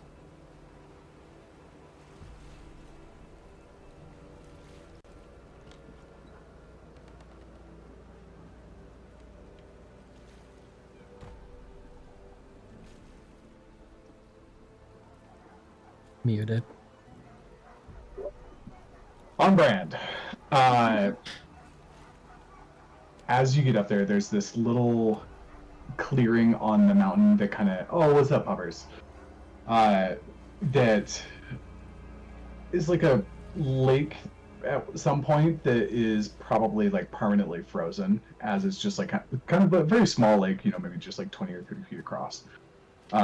That's right in front of the temple, and like there's not even steps or a path there anymore, other than the permanently frozen lake has like been slightly like carved out like a walking path. Just naturally, it's a little bit more bowed as it leads up to simple steps, but the steps and the whole temple seems made out of relatively mundane architecture and design. Still nice, not anywhere fancy like you've seen elsewhere in the city. And this place is small. It does not speak of grandioseness. It speaks of quiet, kind of more reverence. And the stairs are one of the exceptions to that. There are a couple of torches to kind of like light the way and guide people towards the temple.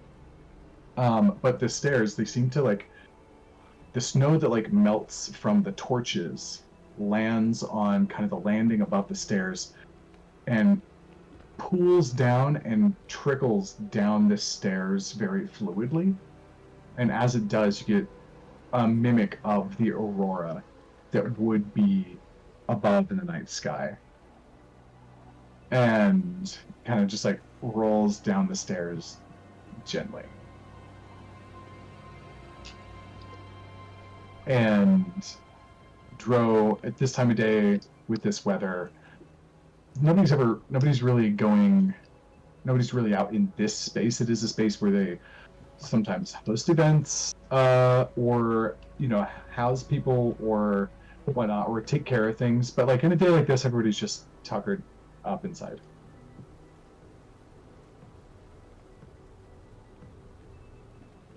I think I'll just stop and kind of take it in and look to the group.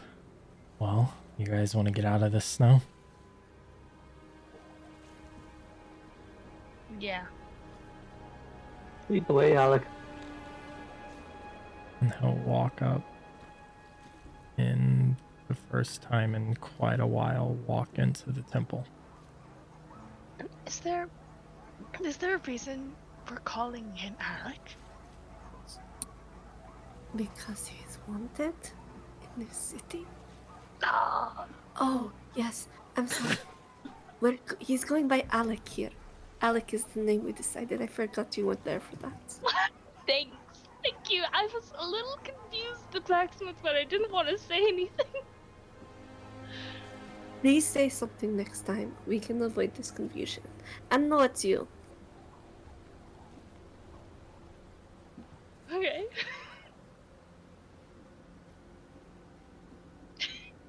Lead the way, Alec. Or Alric? I don't know how to Alec. pronounce it. Alec. Alec. Or Aldrich, whatever you'd like.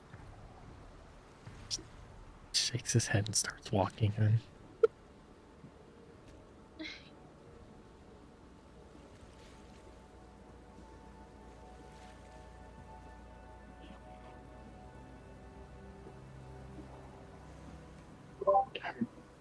As you guys go up the steps, not too long before you are kind of up at the gate, and it's this stonework that looks cut out by like raw chisels and not smoothed over, and it depicts very similarly to, like, on top of the dome, there is a statue of a goddess glowing with colors. And here you see her hair kind of like drifting off and like becoming the auroras in the sky behind her. And you see her with like kind of a gentle face and onlook outside.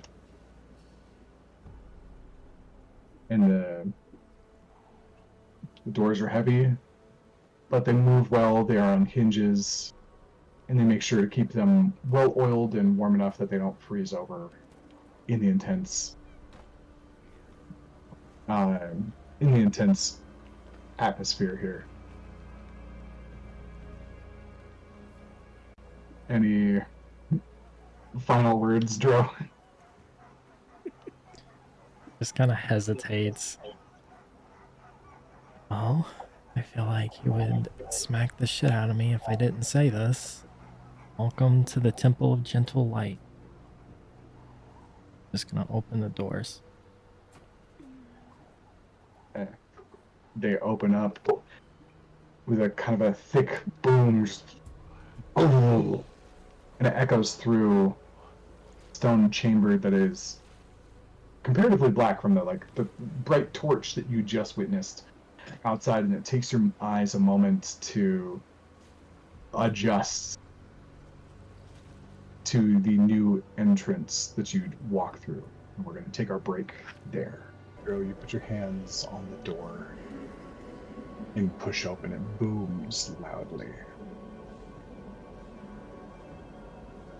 This is not a traditional temple or a church or a mosque or anything. This is a place of help for those that are lost that need a little bit of guiding light. And you open it up, and the echo reverberates around a very large room that does not have a pew series, does not have like a podium for speeches or anything like that. Instead, it has beds. And the interior is perfectly warm and comfortable. Has beds on the floor, sleeping bags, sort of sets, cots, and rows and rows and rows of bunks. This is a place that takes care of people who need shelter. And it's a place that people go to get out of the storm, to help others, to just go and rest, just to escape from whatever it is that they're dealing with. They just need a change of pace. Although it is a temple, it is not preachy or pushy. There's a crowd of people kind of mulling about, talking to each other, trading. Some people are applying medicinal care to others. Some people are moving around and bringing clothes or pillows or food to one another.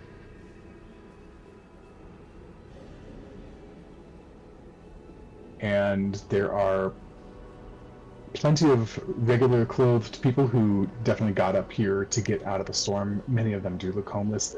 Some of them don't look homeless either. And that's not just like the volunteers. It just seems like it's a comfortable place for those who want to be somewhere else for a little bit, can. For no charge, and there's lots of monks in robes, moving around, bright stitches, bright colors, like those that you saw traveling down the road next to you as they were trudging towards the city as you were trudging away from it. And you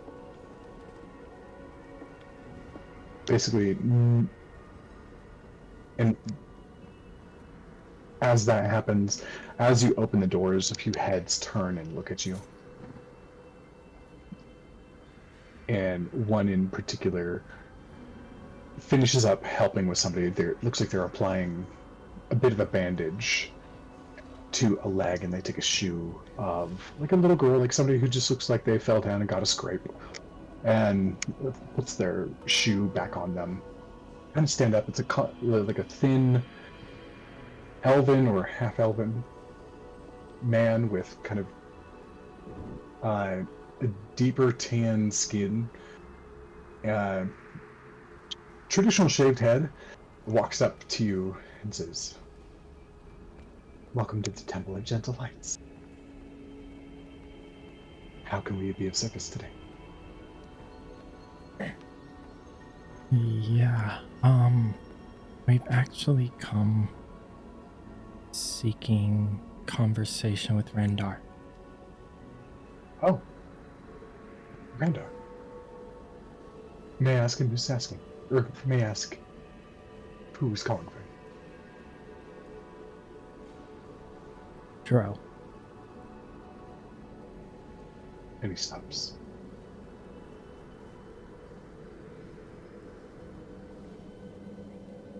I will go get him. Thank you. And he turns around and walks off. And you're in this room with a bunch of people. Over in the kind of right-hand corner of the room, tucked away a little bit into the shadows. You know there's some carvings on the wall, etched into the stone, of barely more than stick figures. But 3 people, one with very jaggedy drawn long hair. One, their stick figure is essentially like scratched through to imply darkness. And one that is a little bit more empty. Just kind of plain at that point.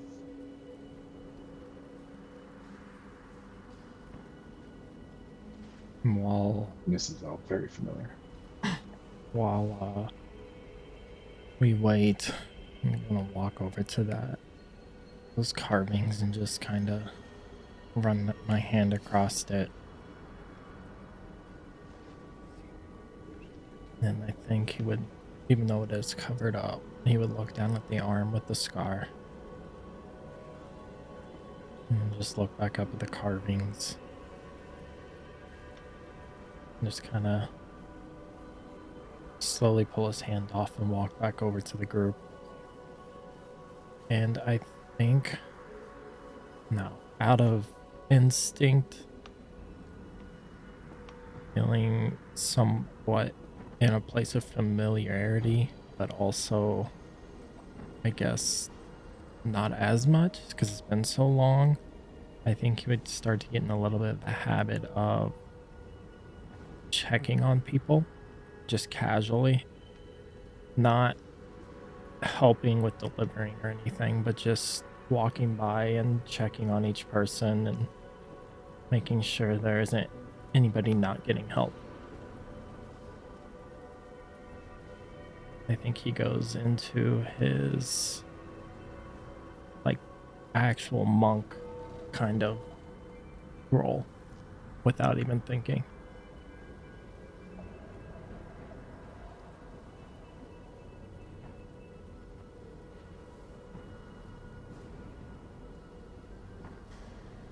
I think he'd only do like one lap around and then kind of come back to the group.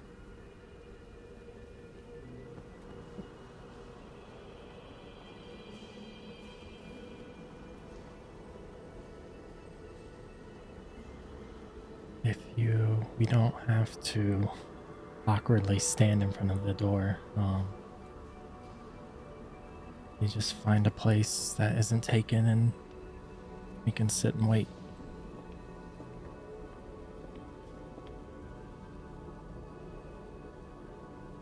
And hope Randar is actually here.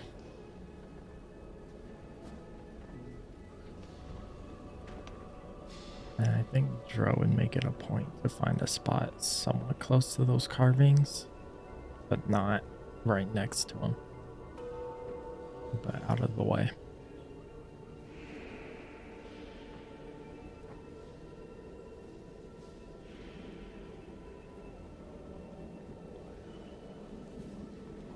I'm going to pop my eyes and be extra vigilant to see if there's anybody who looks like an authority, or maybe I just want to make sure nobody tries to arrest him, cast control magic, sneak up on us with magic, anything like that. So I'm just hyper vigilant right now.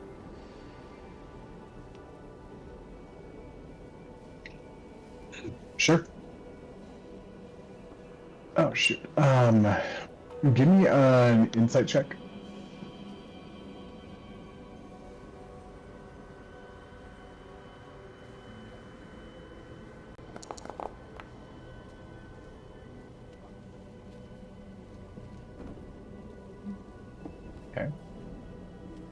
I kind You of want to use read sorcery point. I don't think we're gonna be needing those later, right?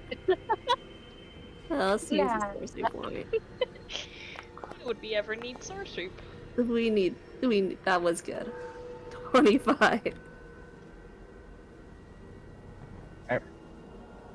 um your training comes very in handy when being in a crowded room and looking for suspicious behavior. And sometimes it kind of gets the better of you. Like,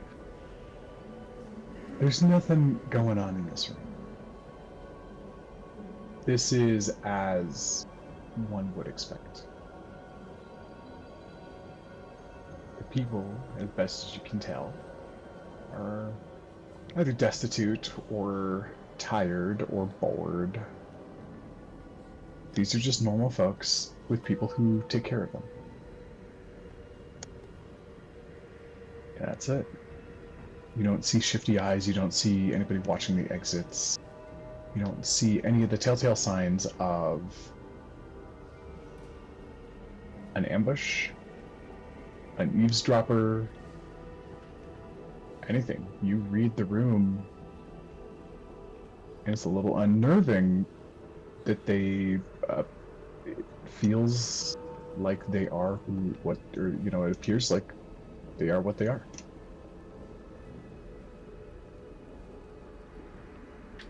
She's just gonna stay hyper vigilant.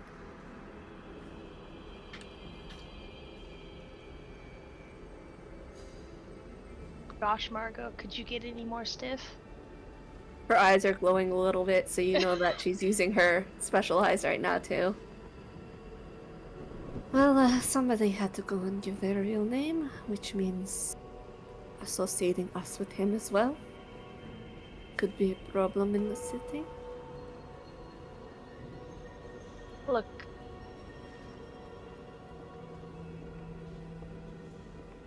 I'm sure eventually, we'll probably stumble our way into trouble again, but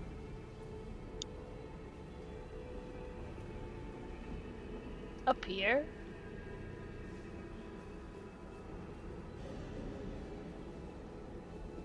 Well, you said we could feel the magic before. Is it overwhelming with my eyesight? Here it's a little bit different. It's less chaotic and everything is flowing around everything and like weaving in and out all at once. Here it's a little bit more calm. You read a lot more like spatial magic and specifically celestial sort of radiant energy as well. As one would expect in a temple.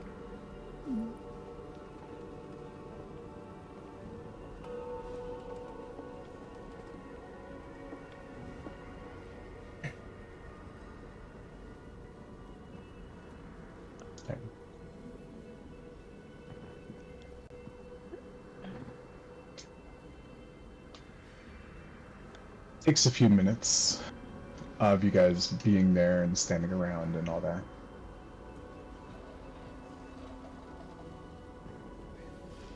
But eventually, you hear some heavy footsteps coming around the corner.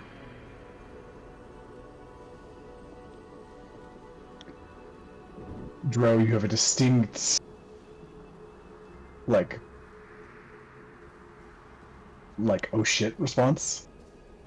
So it sounds like the angry steps of a parent who is disappointed. Like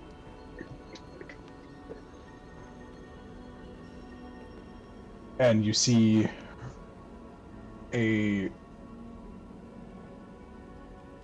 short and very strong, stocky, like looking at this guy, you immediately get the sense of like just stonework. An older dwarf with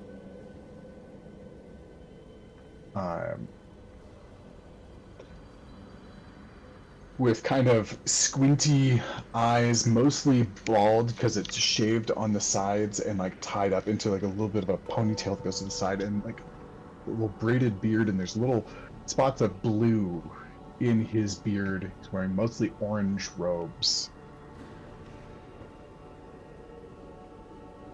And you see him from across the way, Dro.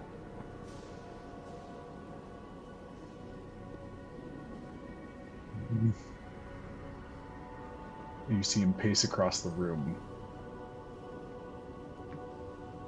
You can tell he is controlling himself as to not make a scene and draw additional attention.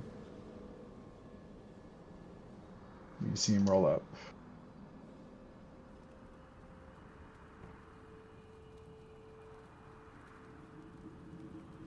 And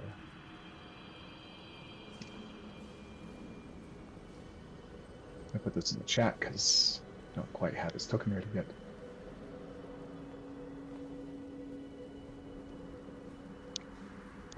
And he comes up and stares at the four of you, kind of assessingly. Looks up at Duro under his breath. Arena. Now, boy.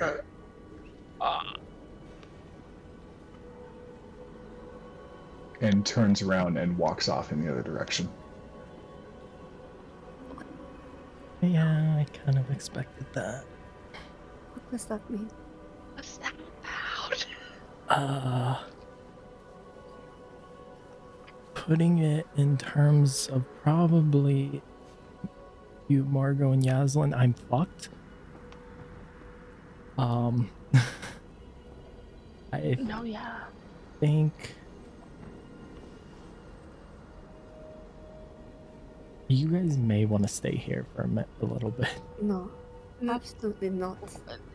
Listen, if you're about to get like into trouble, No I kind matter of want to be there for it. Okay. No matter what, I was getting in trouble. It's just a matter of I was supposed to communicate, and he's already starting to walk. Like he's not. Oh yeah, she's walking right on the other side probably of Yaslin. Yeah, was they're like trailed on two sides like bodyguards. I was supposed to communicate back to him, not in person.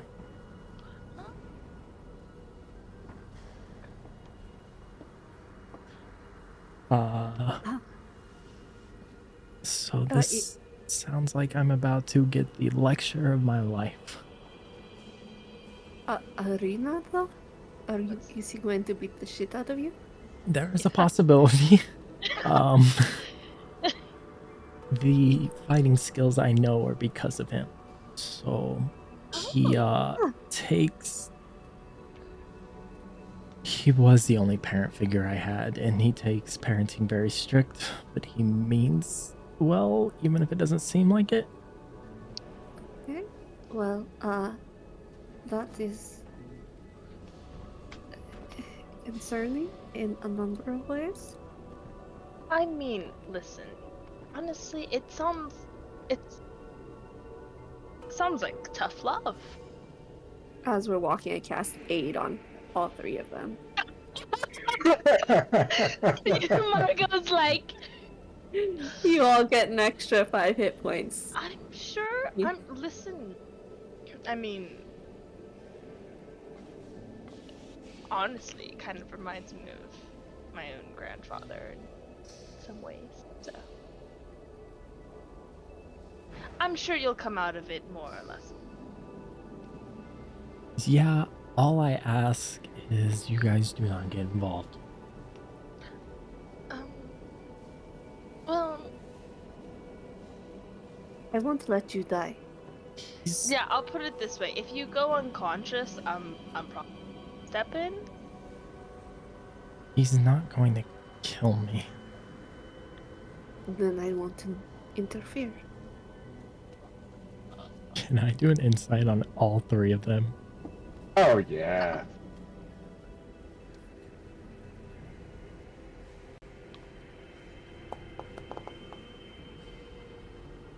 17. Guys, how truthful are you being with a 17? I mean, Yaslin means it. She won't unless he goes like down unconscious. She's gonna stick to her word. She also maybe looks a little bit like she wants to see what what it looks like from a perspective of somebody who's not on the end of similar situations. No, listen, I've been punished and disciplined a number of times in my own life, and maybe curious what it looks like on the spectator side of things.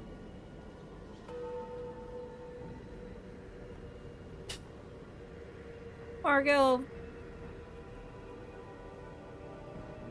trust you can handle yourself, but also casts Long Strider on you as well.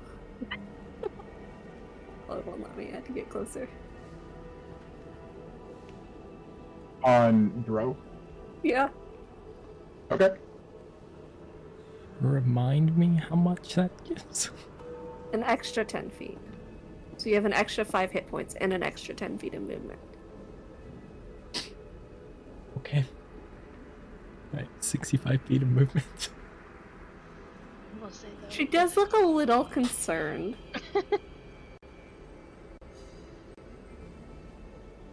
I'm sure you'll be fine. Or mostly fine. What do I get from Seamus? Who stand back? Is what I say, and you believe him. Make his way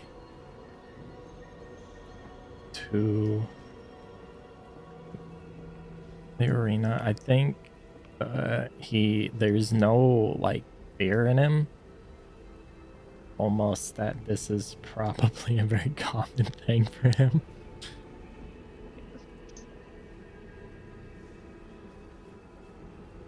But I think there's also part of him just keeping an eye on if they pass anybody, making sure they aren't eyeballing the other three.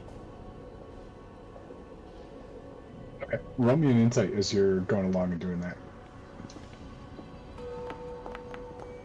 Oh gosh. Oof. And you said you weren't nervous. Yeah, you care about that.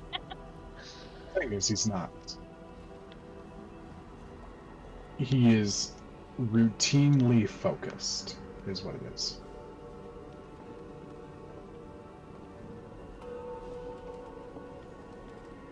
He is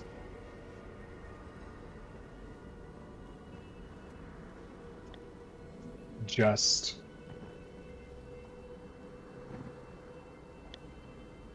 ready to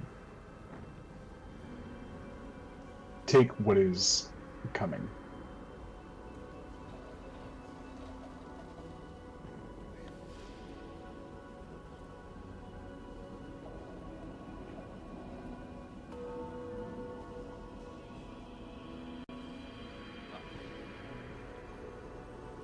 Oh, you know the way. It is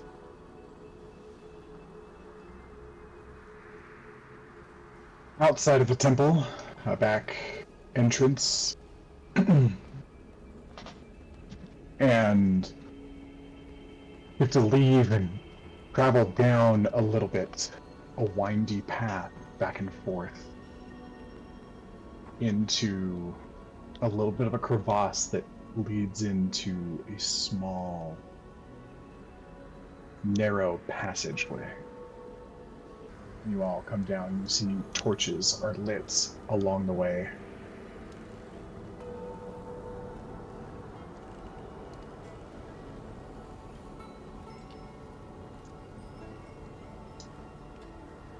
It is cold, but you guys have your cubes.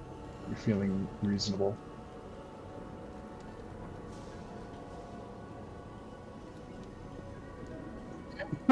Oh, you laughing at the name of the map? Yeah, I was like, oh my gosh. He was mastery of it. Oh, not just that alone. I'm like, oh, he's about to get his ass kicked. Javelin walks like into the entranceway and it says, "Now entering Ring of Humility," and she's like, "Oh!" Brings up all the times she may or may not have been caught by her grandfather doing things she shouldn't have. She's like, oh shit, someone's in trouble.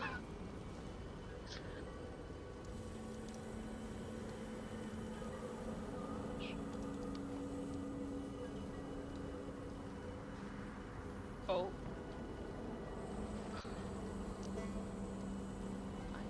Are we sure he's not about to get, like, really beat up, Margot?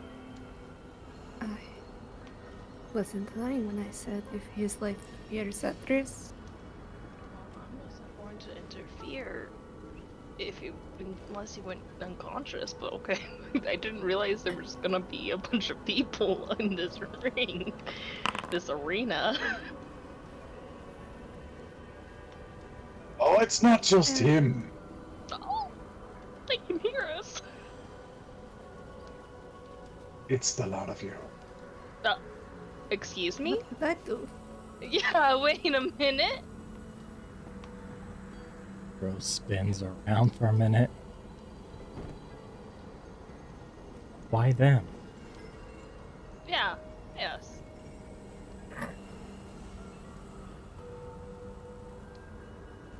You're getting your slap back the head, boy. Them. And you. I expect you to show me what you've learned.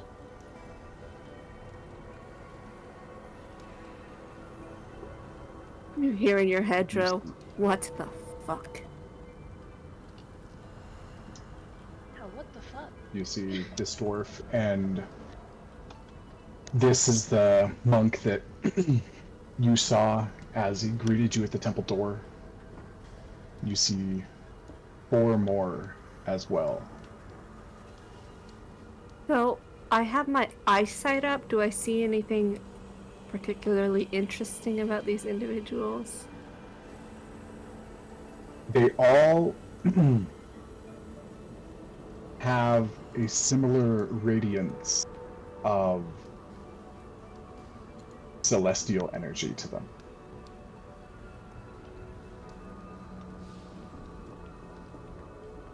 That'd be fun.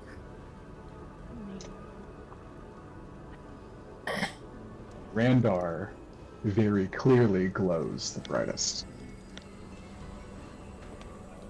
Bro, you recognize 2 of them. 2 of them are unfamiliar. The other old man is even stricter than Randar.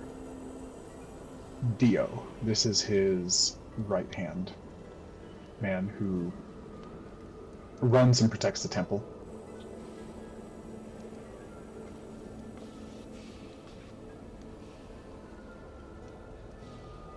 And this man, he was essentially a low-level recruit at the same time you were. Ska. Not an adversary, not a friend.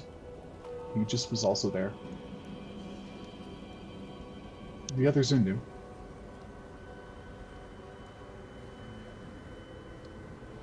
And Randar looks at you and says,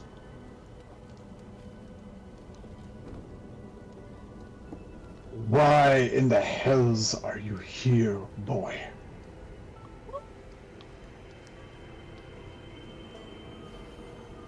Things have changed. For the better or worse? My money's on the latter. You are pretty accurate. I did do as you asked, but there is another goal. which brings me and my companions here.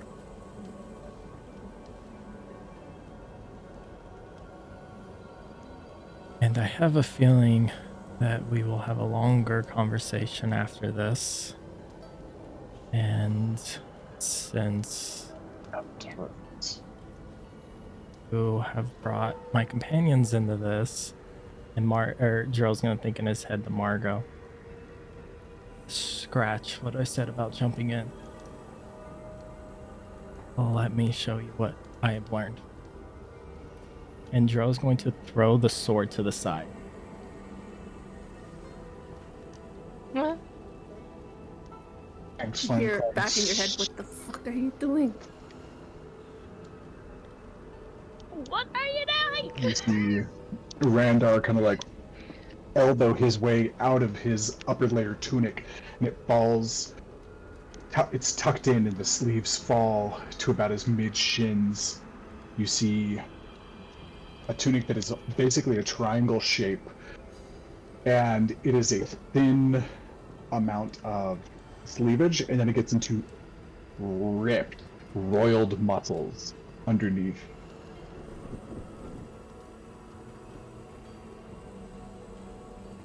Let's do this, boy. And he dashes forward. And that is where we are gonna end for the night. Oh my.